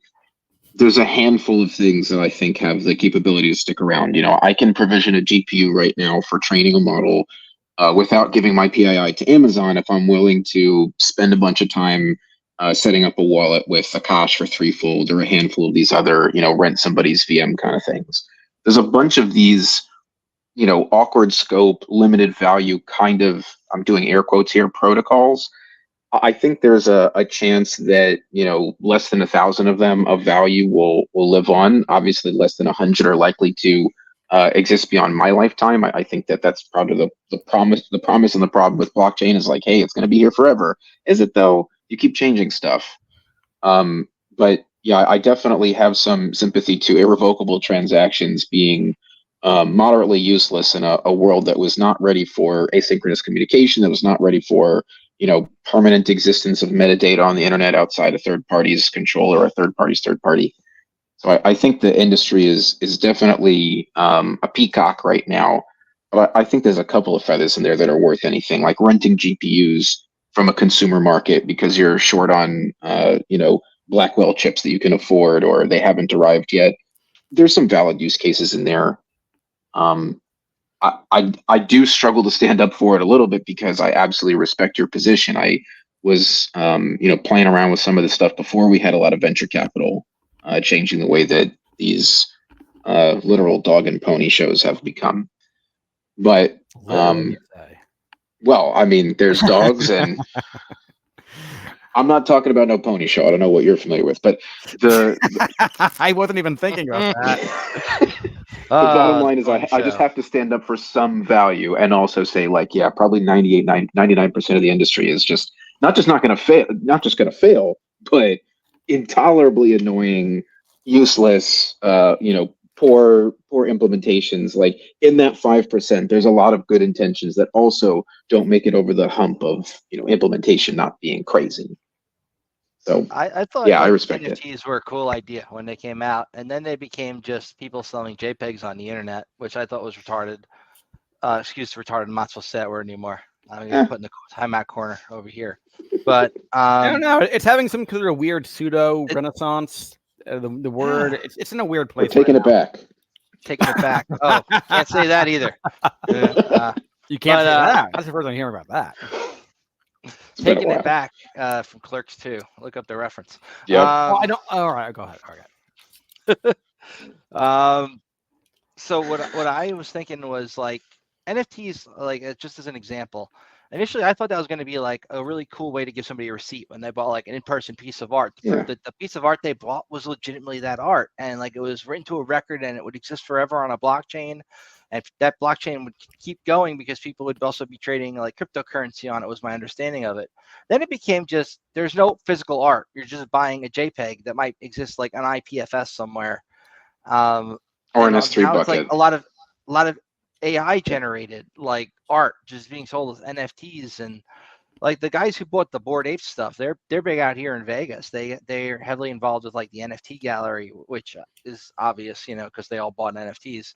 But I don't understand how that shit's profitable, because like they got a gallery with a bunch of TVs on it. It doesn't cost anything to go there, and they're all just displaying NFTs, and you can't buy any of those NFTs. So how do they I make like any art money and pay galleries, but people? It's like, what? it makes is me that? sad. Yeah, Because a I like gallery, art you can galleries. It's buy the frustrating. art Yep, in a gallery, exactly. right? Yep. You can't buy these. These are just people who bought them having a place to show them off, and it seems like an odd proposition. NFTs confused me at first. It just took me a while to understand them, because to understand how there could be any money in them, because it took me a while to realize the people pouring all this money into it, the people promoting them, didn't know what the fuck they were doing, didn't know what the fuck it was. They kept adding on extra layers of incentives or promises. Well, it's not just that nonsense language. Oh, you're buying a token. Okay, why does this token, this random string of letters and numbers, like why does that have value to you? Yeah, another odd use case is like the naming conventions for websites being tokenized, and like Beef, you came out to me to one of those events. I think D3 put on, right, not long ago. And like, what's the value proposition there of having a domain name that you can also resolve via some plugin, as opposed to just going via DNS? I don't understand it. It doesn't. That stuff really, makes me upset. I've seen a lot of object-oriented network nonsense show up. It's like, no, I'm not just going to, onboard myself to your new implementation of a name service that nobody else cares about or knows about. So, just really quick, NFTs could have been just a secondary hash from an alternative system. I liked it as a secondary record. I liked use cases that were, a silly property that you're being assigned. I've been, given them for doing stuff. I have a picture of my real self in a couple of them because I have my first name, last name .eth. But I don't necessarily think that's going to exist forever, and I don't want .eth to become a TLDR where they're offering to, sell me NS registration. But I think that there was a giant clam of people jumping right over the fact that the NFT in general was supposed to be a tool. The colored coins, this like silly, dollars with a funny tear on it or whatever, all of this game theory was supposed to lead to, oh, hey, we're going to use this as a tool, the same way that we turned a bunch of Rube Goldberg machines of other financial systems into our own version of a Rube Goldberg machine. But it really got caught up on the picture thing. And that made me sad too. I mean, I wear a NFT on my picture on Twitter because I like that one. It's hand drawn with a crayon. It's cute. There is a physical thing for it that I can't have. I've seen a picture of it, different one. But it's not because I wanted to use it. I like some of those other people and share some beliefs with them about, a whole bunch of implementation stuff. Not so much compliance, but more along the lines of trust structures and, how you want to manage code in an open environment and all kind of stuff like that. But there's a lot that really I think can be valuable and sometimes is, but it's just bottlenecked to a whole bunch of stupid stuff. And I don't mean regulators, just widespread market misunderstanding, not in the tulip sense, but in the sense that the original values that people were trying to get towards with NFTs are gone. For example, one of them was literally a compliant record of a portion of a liquidity pool. If you're going to put a chunk of money into everybody else's chunk of money, you want your money to come out separated without being mixed with bin Laden's money and all that kind of stuff, right? There was a bunch of really, I think, novel concepts like that. Nobody thinks those things are sexy. No one's jumping out of their chair for a receipt for a liquidity pool, transaction, because the stuff's not backed by institutions that are, withstanding armies and things. But anyway, I don't mean to go down a rabbit hole with it. It's just, it has been frustrating to watch. There's, I would say, less than 50,000 people in the world who have the technical understanding to really see how much of a train wreck this thing is. But I think that those 50,000 people, the majority of them are still, far and away more interested to see what good could come of it. That doesn't mean we're not skeptical. It's deserved. It's not that I want to see what kind of good could come with it. I just can't even conceive. I see it no difference than what if your JPEG came with a person who said they'll do a silly little dance. I mean, that even has more value. Tell me that the head of the family office will do the dance. That the little venture group, the little hedge fund, that they'll do this special dance. It's just the very notion of value. What has value is just kind of escaped a lot of these people. They just kind of assume it de facto has value, therefore I will pay money for it. And what it ends up becoming is one big Ponzi scheme. Not maybe some people intentionally with things, maybe others unintentionally. And on the Ponzi scheme note, let's look up just on a more broader sense, cryptocurrencies rather than NFT specifically.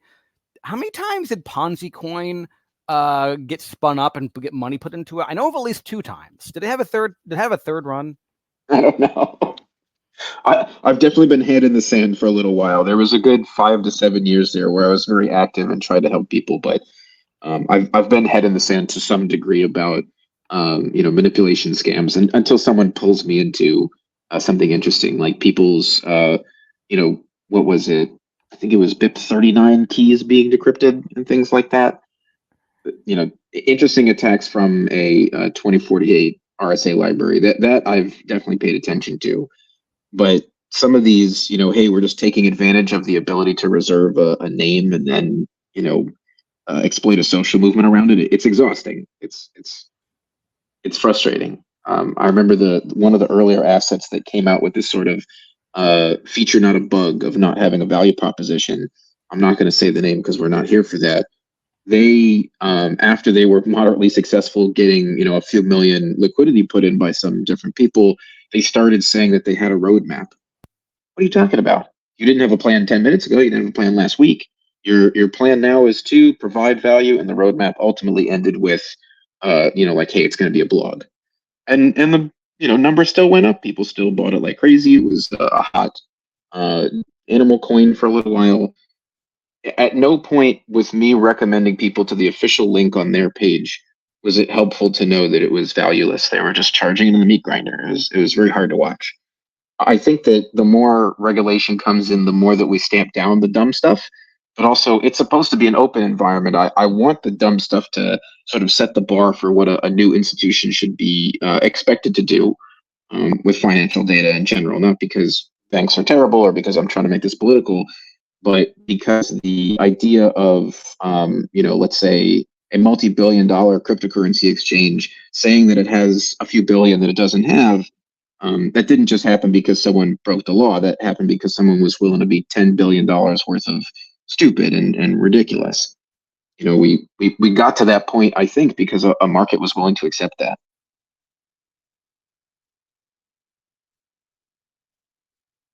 A lot of stuff with computers is still shiny and new to a lot of people, and even a lot of newer innovations are shiny and new to the some technical people of yore, and it's I'm just a bit sad about how a lot of stuff has gone. Yeah, I hesitate, but yes. Sorry, go ahead. Yeah, and frankly, I wouldn't say I'm seeing exactly the same thing with AI. I would compare a lot of the stuff with AI right now be more akin to the .com bubble than cryptocurrencies, because there actually there actually is a use case for some use cases for AI. And I don't know of any use cases for NFTs. So I just think most of the use cases that AIs are being promoted for are completely worthless and are based off of the primary product of AI companies being hype, and secondarily something with computers. True. You look at OpenAI. I read an article the other day. They said back generative AI about 10 years because now all the hype is just on LLMs and not other types of artificial intelligence that were under design. I mean, even like ignoring LLMs, even though that is the plague of the internet right now, the primary plague of the internet, it's foundation models, more generative kind of AI things. I don't know of a single AI tool that I would trust to give me consistently good output in any context.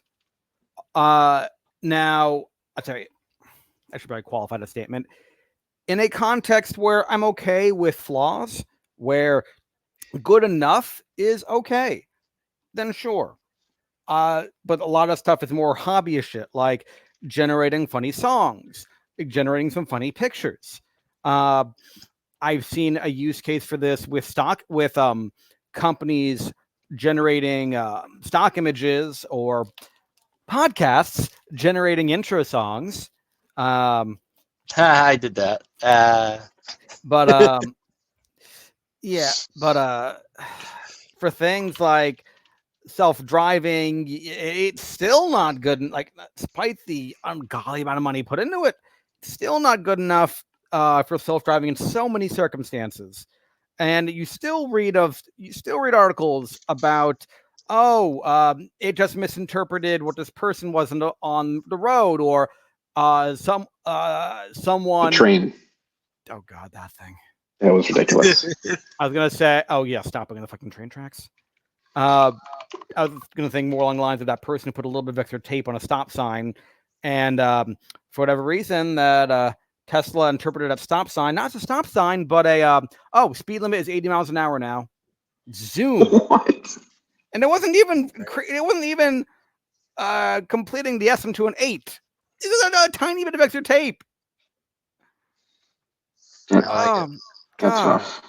This is and a lot of the license awful. plate readers technology is automated too, where the ticket gets fired without anybody even looking at it. So does Guy Lucky posted on Facebook about that on somebody's wall not long ago, because they were trying, like a couple of hackers were trying to come up with ways that they could beat license plate readers, and joking about the time that somebody put the license plate reader on the back of they took the license off the license plate reader and put it on their car and then got a bunch of speeding tickets with it.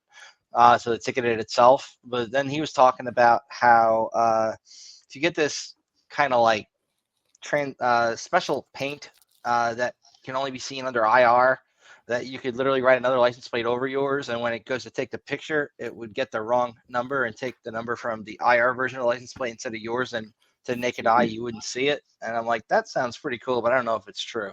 The challenge, like, even in theory, the challenge of that kind of stuff is if it works too well and it starts causing enough problems, you'll get a human being to actually start looking into this kind of stuff. And at that point, you get now you're going to be in extra trouble if that kind of case. You have to implement this in a way where you can, it works occasionally. You're not going to make so much noise, so many problems that you're going to be worth someone dedicating some investigatory time to.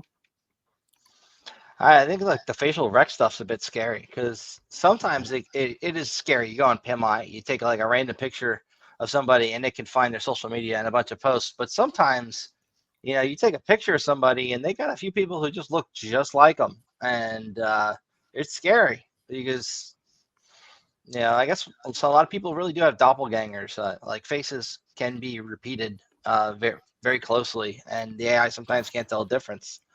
It's Depends really on the data set, right? Asian and African faces. That's what I was going to say. Really bad at Black and Asian faces for some reason. Like you've seen that I've seen that AI meme, a facial recognition meme, where it took a blurry picture of Obama, and when it resolves it, you see this very you see this white guy. That you can see how the AI assumed that was Obama, assumed that's what the blurry picture was of, but everyone else, like a human being, looked at the picture and said, "Oh yeah, that's obviously a blurry picture of Obama." Just to show that a lot of the stuff is just people who work these kind of systems, these AI recognition systems, don't truly understand. It is just computers doing educated guesswork at scale. It is not, the computer will do things, will be completely accurate. This is a computer just simply understanding things at a larger scale faster than humans. No, it is just guesswork at scale. Somebody got disqualified from an AI image contest because they submitted a real image and it won, and then they told everybody that it was a real image and not AI generated. I think that's really cool. But I agree. It's computers guessing to the best of their probability, and it's even large language models are really spicy autocomplete when you get under the hood. It's it's a scary future where these things are going to keep ingesting the content that they've written on the internet and get trained on that. Because I wonder how that's going to affect society. So I have a go ahead. really quick.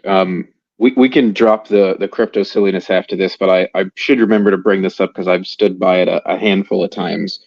One of the authors of Transform, one of those ex-Googler guys who worked on that research paper that was so popular about the logic of transforms and why it should be adapted to other people's tools and stuff. Um, his reason for generating a crypto project, which is moderately successful, and I'm not going to name it because that's not why we're here. His reason originally for starting the project was not to create a mutable settlement layer. It was to be able to send payments to people to harvest data from them efficiently and effectively without a third party scrutinizing, inspecting, or otherwise limiting that information. I thought that was a valid use case to say, hey, AI data sampling sucks. We need some, general public participation. We need a way to offer incentives to people who are, both volunteering because they're relevant to the subject matter and also in proximity to the equivalent of a survey group. So to say this in a less soupy way, I think there is a valid point to say, hey, AI data sampling sucks. It's not necessarily ready to handle trillions of tokens on a regular basis for things that we care about a little bit more relevantly, like let's say analyzing an incident. But I think that there's still some room for that. I'm not trying to beat this point because we already had this discussion, but I think that's a valid point that if you want to say, hey, I don't care if this address is a bot or a person. I'm not worried about Sybil. I'm, worried that they're going to be willing to participate when I want them to give me some of this attention economy that doesn't exist for the data I'm trying to manage. I like that structure, and it led me to another sort of acceptance of AI models in the modern pop scope of things.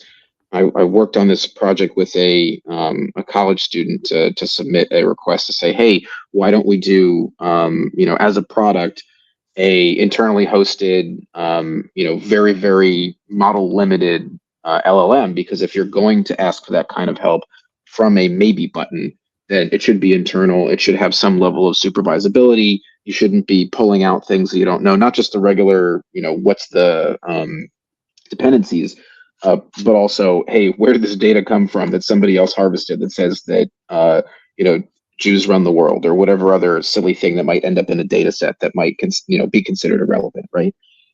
So I think there was a nugget in there for identity as a stateless, low trust value. But I never get further with people on that. And I definitely understand why people don't want to accept things like low trust identity. But it makes sense to me as an alternative to LLMs to say, hey, I might want to have two automated systems pay each other because they're both doing what they're supposed to do on my behalf. But also, I need to, be able to relay back to those systems metadata that I'm willing to share. That's, maybe not fairly paid, but paid in some form or fashion. Because if it's free, I'm, probably not doing a good job, and all kind of value schema like that. Yeah, besides the political scope of it, I thought that the general use case of, hey, I want a public network of silly keys to manage for somebody else with an incentive system of hope and speculation, for that to be oriented to say, hey, we're going to use this as an anchor for data points later, I think that's pretty reasonable. It's just correlating before tokens get, mashed together as guesses. But anyway, I just wanted to drop that in. I just realized I didn't know what momentum I interrupted, but I hope you guys don't have time or do have time to continue because I just hit a wall. Yeah. I forgot what we were coming back to. Well, I will respond to that by saying all these companies who seem to think more trading data will fix their AI problems or cope is just going through cope. They are seeing we have invested ungodly sums of money and we're not getting usable product. We just haven't trained on enough data. We need to handle more tokens, more data. We can make a usable product. We can make a product people like and want to give us money for. We'll just keep. We have to keep going. We can't call it off right here. It's cope, man. In almost every industry right now, it is just pure copium. It's hard to argue with that. There is going to be a .com bubble, a degree of fallout. It You is. think? So fucking. Can you think of a single LLM that you consistently use that does not, occasionally feed you bad data? No, all of them Won't at use some them. point are going to give you bad data. Yep. But And data that you don't whether it necessarily be know is bad hallucinations you until consider try it. bad data, or just shit code, if you're coding with an LLM that doesn't understand due to the amount of tokens it's got, how to complete a program you've asked it to kind of work on. Yeah, I mean, they're not perfect, but they do have some use. I would say, I'm like, not saying there's zero use, but the uses they're good for are not things most companies want them to be used for. true. I mean, in a think a lot of business people environment, it's unreliable. Go ahead. No, you're absolutely right, Sheldon. In a business environment, it is unreliable. We've seen lawyers who have used LLMs to generate courtroom documents that ended up getting put into evidence that got those lawyers disbarred because they quoted cases that never happened because the LLM hallucinated. We've seen a lot of bad uses of the technology, specific just to LLMs, and they've made improvements, I guess, to a large degree, so they even have a paid service that lawyers can use as an LLM tool now that will actually look up case law and actually provide links so they can verify it's not hallucinating, kind of stuff. But your everyday person who's working a 9-to-5 job where they're behind the screen of a computer, I think a large portion of what they do is repetitive enough that a large part of their workload could just be replaced with an LLM.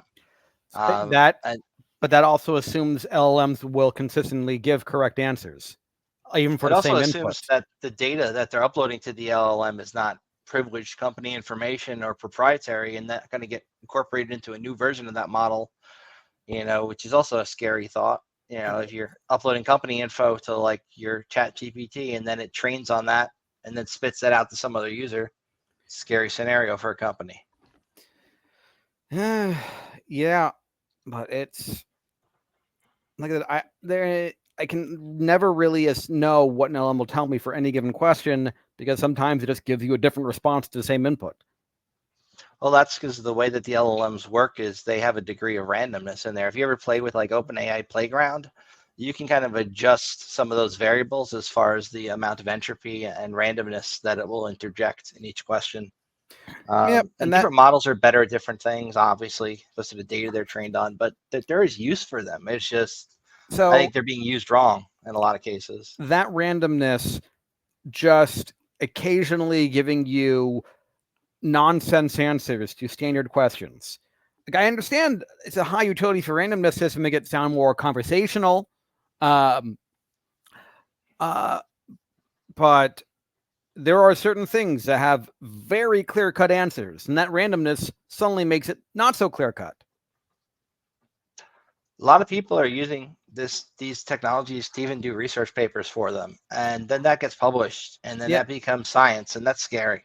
The ratio of that is a problem right now. Science, more specifically, research papers after 2022 are not really quite seen as reliable or trustworthy, and that is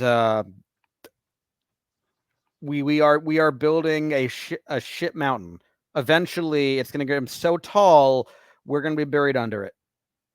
And the sciences. Do you agree, Sheldon? I'm scared we're going to call it the Tower of Babylon. I mean, I'm not trying to make this a political discussion, and I refuse to. I will not. But the amount of truth and capability to manage factual information for a majority of Western society, I already find to be pretty degraded.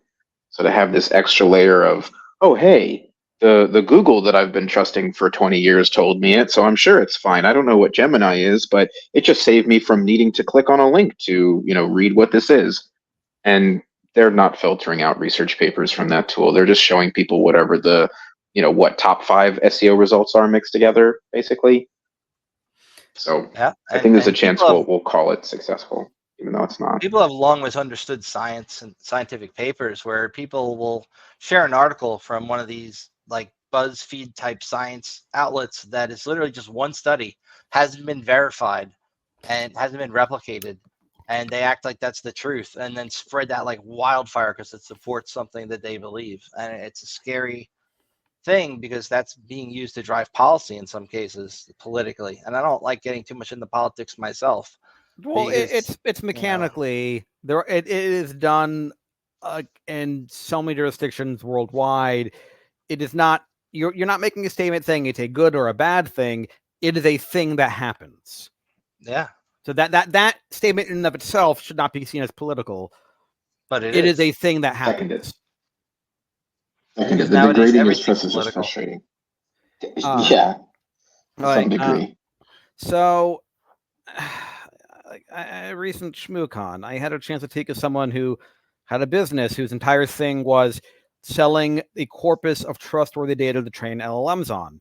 I forget the exact term he called it, but he had the trustworthy data because it was data of the entire internet from before 2022, minus what copyright holders have come to him for demanding takedowns, which has been, from according to him, a nightmare since a lot of the technology was not really actually built with no notion of taking out specific pieces of data. Regardless, eventually, we're going to be inescapable of having AIs learning off of AIs more and more.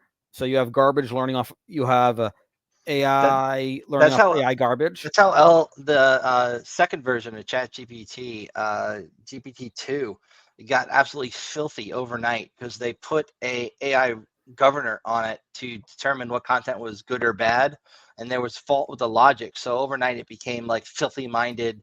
Everything it wrote was like porn. It was hilarious. And, I did not see that one because they decided to have. Yeah, it was a few years like before this stuff really exploded.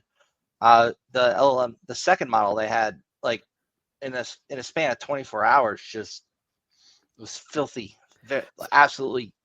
There's like romance, dollar store romance novel level of pornography. It was just outputting for any question. I mean, that is okay. That is explicit, to put it mildly, if I understand you correctly. But I will say, despite all the AI like ranting, there are some uses of it I genuinely do enjoy. One I mentioned earlier, which was generating songs, like for podcasts.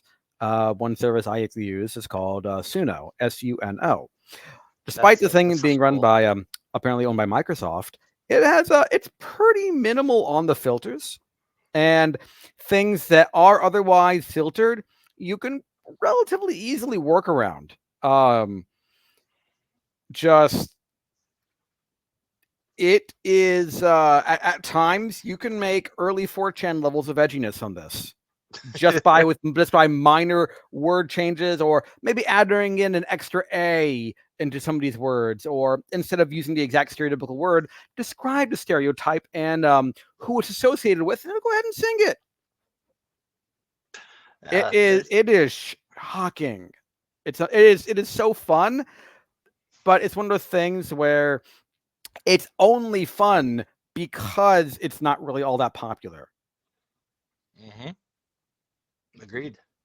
I mean, and image generation is kind of fun with being able to describe a picture and have it make it for you. Oh God. The fact that it can't get words right still is really odd. I think they would have by now figured out how to get these large language models, when they're describing to the other model how to make a picture, to not be like, hey, let's just screw up every single word that's in there and make it look like some weird language that got letters that don't really exist. I don't get that. But I had some fun messing with the Bing AI generation. I know some people were generating porn with it. I had fun. After Microsoft is panicking, blacklisting words, I got to generate a lot of images of police laughing at people mourning in cemeteries. Oof. A lot of images, and some of those got pretty dark. That is pretty dark. Like I like tombstones. I have a dark sense of humor. Like tombstones with blood coming out of a picture of someone's face, of blood's coming out of their eyes. That one had a bit of a more Latin America police officer for some reason. Well, but that's because apparently the models are trained to randomly change races of people to be more inclusive, like when they did George Washington the black.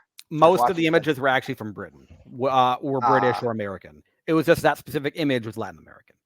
Gotcha. That said, apparently the reason that went through like that is because when I specified person crying in front of a tombstone, the AI generation assumed he thought people can cry when they're laughing so hard that tears come out of their eyes. So some of these images that got generated when their hands were away from their faces, you saw they were laughing, crying with laughter. But other ones where their hands still covered their face, you couldn't tell that. And those images were, I like to say, those were all of them were brought to you courtesy of Microsoft.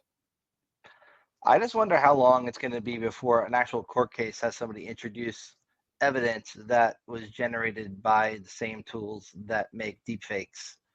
Like, somebody robs a bank, but they swipe the face with somebody else for the video, or that actually happens in real life. If it hasn't happened yet, and how you'd even go about proving that's like fake evidence, I mean, it's scary.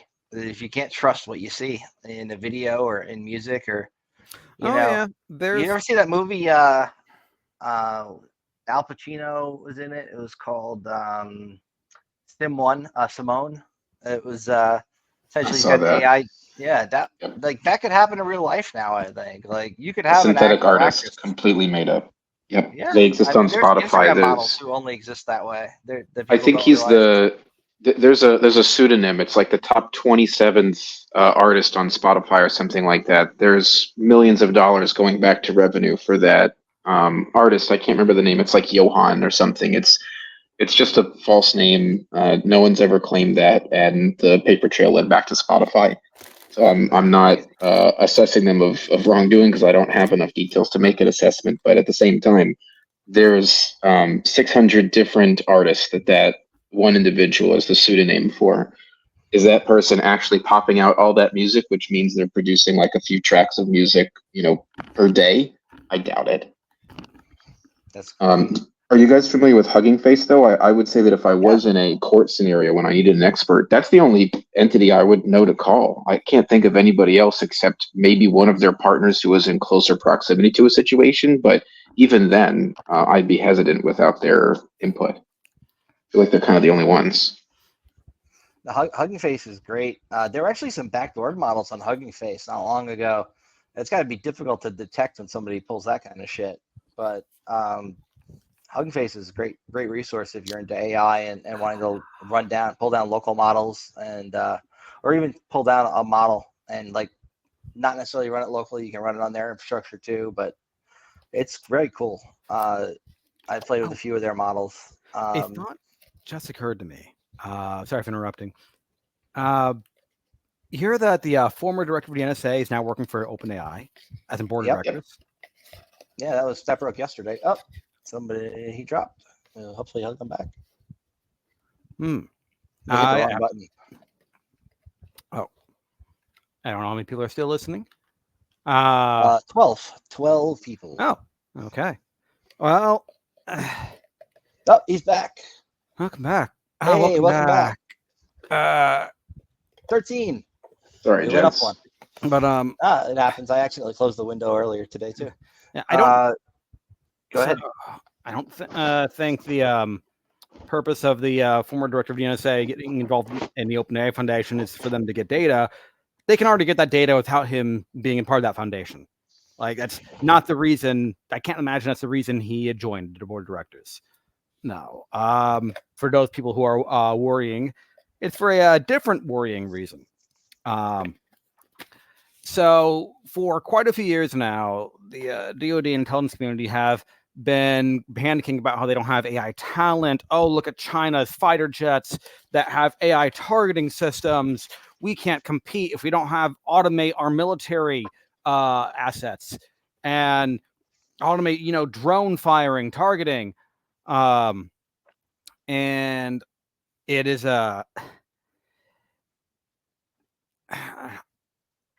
it's like, no matter which way you slice it, there's a bit of a nightmare scenario there. In that if they work towards embracing it, they have the OpenAI have a notion, pivot some of their use cases towards more DoD oriented needs to try to attract more DoD money. And so the DoD can do it for targeting, wartime targeting. Well, considering OpenAI is just AI in general is prone to just making shit up, being faulty. That means, would you consider let have the ability to kill people? See how that goes. Yeah. Did they do an experiment with that where they gave it AI control over a satellite to see what it would do and what it would zoom in on to when it was supposed to track and look for terrorists? It decided to look at some very odd places. A spy satellite. It was like maybe a year ago. I hadn't heard about that one, but I don't doubt something happened. But in either case, either it works or it doesn't work. It's not really a good look.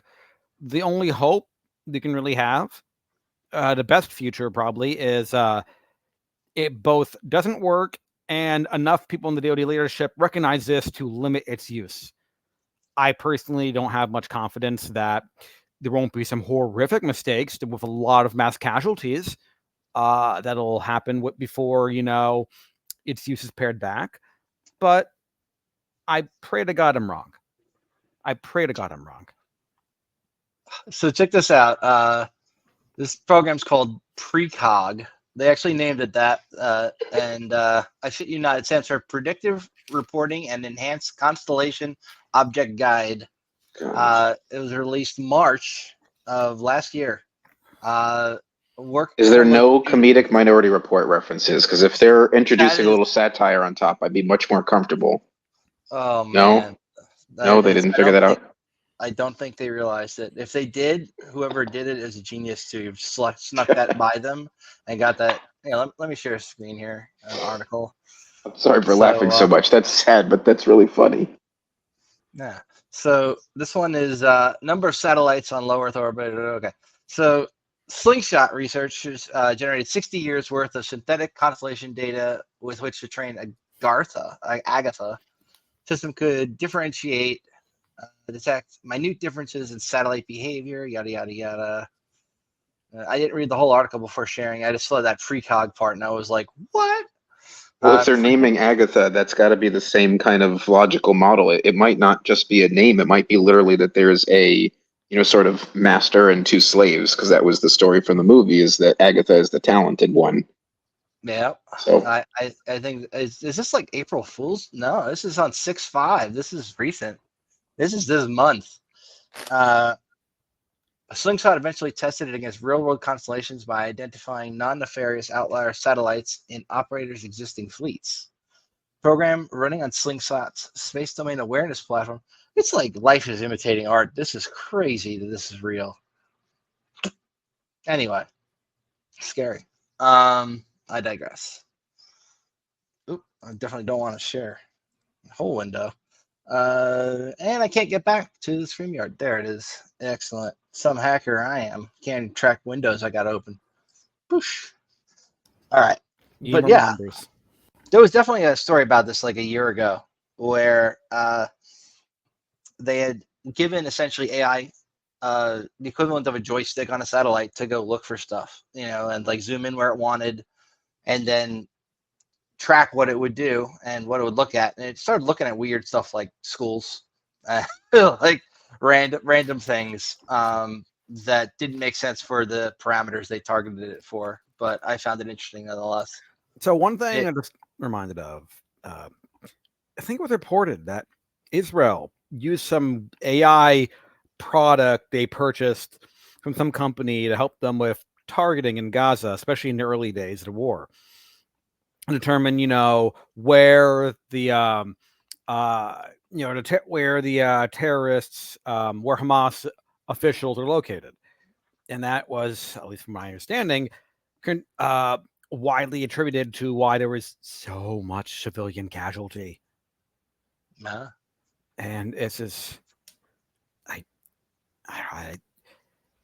we don't want to get too political, but yeah, I mean, no, scary when these things get into the hands of state state organizations, governments. I'm Where- this is not a statement on right or wrong. This is a statement of there have been a lot of civilian casualties. Agreed. And that is the statement I'm making there. Certainly a flawed implementation, to say the least. I just AI and war horrifies me. Either working or non-working AI decisions we made based off of that, and that horrifies me. Purchasing Terminator. No, I was gonna say it makes us human. Yeah, to be afraid of that kind of manipulation in a life or death, very quick event. Yeah, absolutely. I have so little faith in so many people and so many militaries in the world that they have such a lust for automating military actions. They are going to cause so much death doing the war equivalent of troubleshooting a product. Yep. Or field testing, God forbid. Just, oh my God.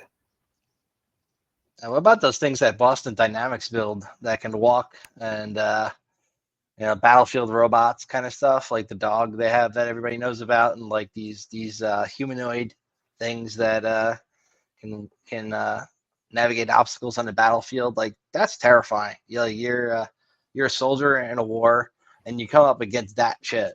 It's like it's bad enough they got drones that'll just bomb people without really verifying if they are like the actual target. Well, let me drag you a step of dystopia further. What happens if you get both sides where they're just putting up gear and the gear is just blowing itself up, blowing each other up? You're really fighting a capital war between the two countries. Who can fund the better armament or automated explosive or whatever silliness like that. Doctor That Who is had that an goal is episode like nuts. that not long ago. Oh. That new Doctor Who, where there's I don't want to butcher it too badly, but is essentially a war profiteering company that's got an AI powered like robotic thing that's a field medic on a planet, and it is determined that it's easier to just kill people rather than heal them because the programming it was given essentially told that that's more costly to take somebody who's badly damaged out and heal them. So it's more economical as the ambulance in the war to just kill the people when you come across them. Do they use the phrase "cull the herd" in the episode? Because I would expect that level of aggression from a Black Mirror episode. Just joking. I don't think they used it, but I could definitely see it fitting in pretty well. So I don't know how accurate it is, but the kind of arbitrary metric I'm going to use for determining if we are going to eventually have robots fighting in wars, like humanoid robots or stuff like from Boston Dynamics. I'll believe that's a much more credible threat when we have robots that can fold our laundry, that can do that degree of precision manual labor. Until we can even get something simple as that, I have a much difficult time believing, we're going to have robots useful in anything other than very limited terrain and environments. A laundry folding robot's not a bad idea, though. It's been a wish list for a lot of people for a long time. We just don't have the technology to do it. You get a dishwashing robot with that one, and just automate all the chores. You get a robot to clean the lab. That would be amazing, considering I have all these wires and crap that need to be sorted and don't feel like doing that. It's like, yeah, let's put all the HDMI cables in the same box. That alone, I'd pay for. If I can be an accelerationist one more time and then drop off to get ready for my call on the hour, there's a humanoid unit that goes on sale, I think in July for 16,000. So, I mean, to be an accelerationist, you have to look at that folding the clothes moment and go, okay, so what's the most risky implementation we could use for this? Hospice care. Let's look at the gray wave, and instead of figuring out how an equitable world can exist with people being able to afford to feed other people, you purchase or rent a machine. I'm not trying to be silly and just maybe if maybes here, but I do see that kind of almost bloodlust from industries that are trying to win heavy investment dollars right now on the basis that they're going to be great because they could disrupt an industry through these unreliable technologies. Like it's going to keep getting funded, and they're going to keep, sugarcoating risk assessments to the point where it's more like a dream. It's more like aspirational.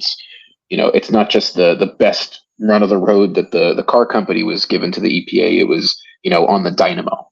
It was the most absolutely perfect thing it could be.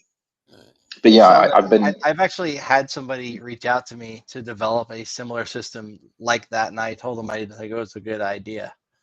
Not necessarily an automaton, mind you, but like the dude's idea was, we could automate hospice and end of life care and watching our parents throughout the day with AI systems that would just monitor them through sensors and cameras in the house. And I'm like, maybe not the best idea.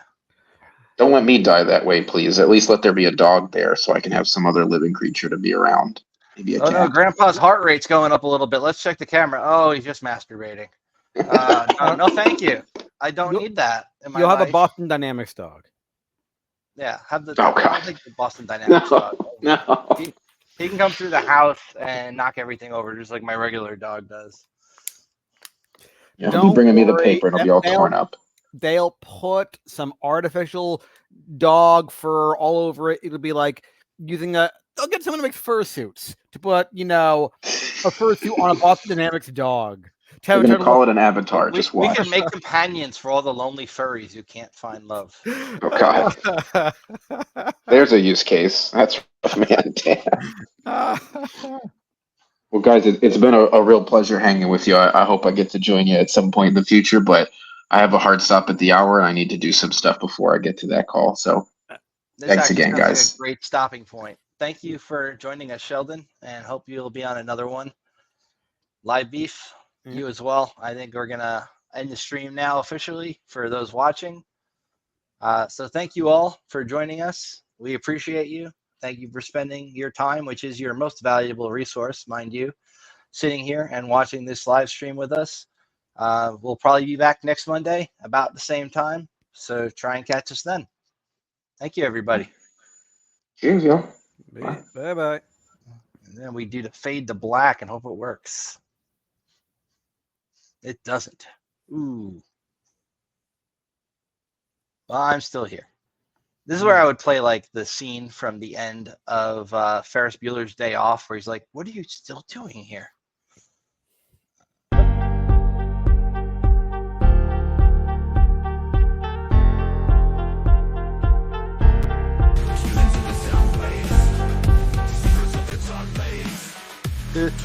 I hit the wrong thing.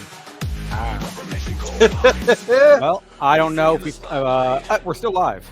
Yeah, we're still live. I didn't hit end the stream, but I'm hitting that now. Goodbye, everyone. Thank you for putting up with the technical nonsense. Have a great night.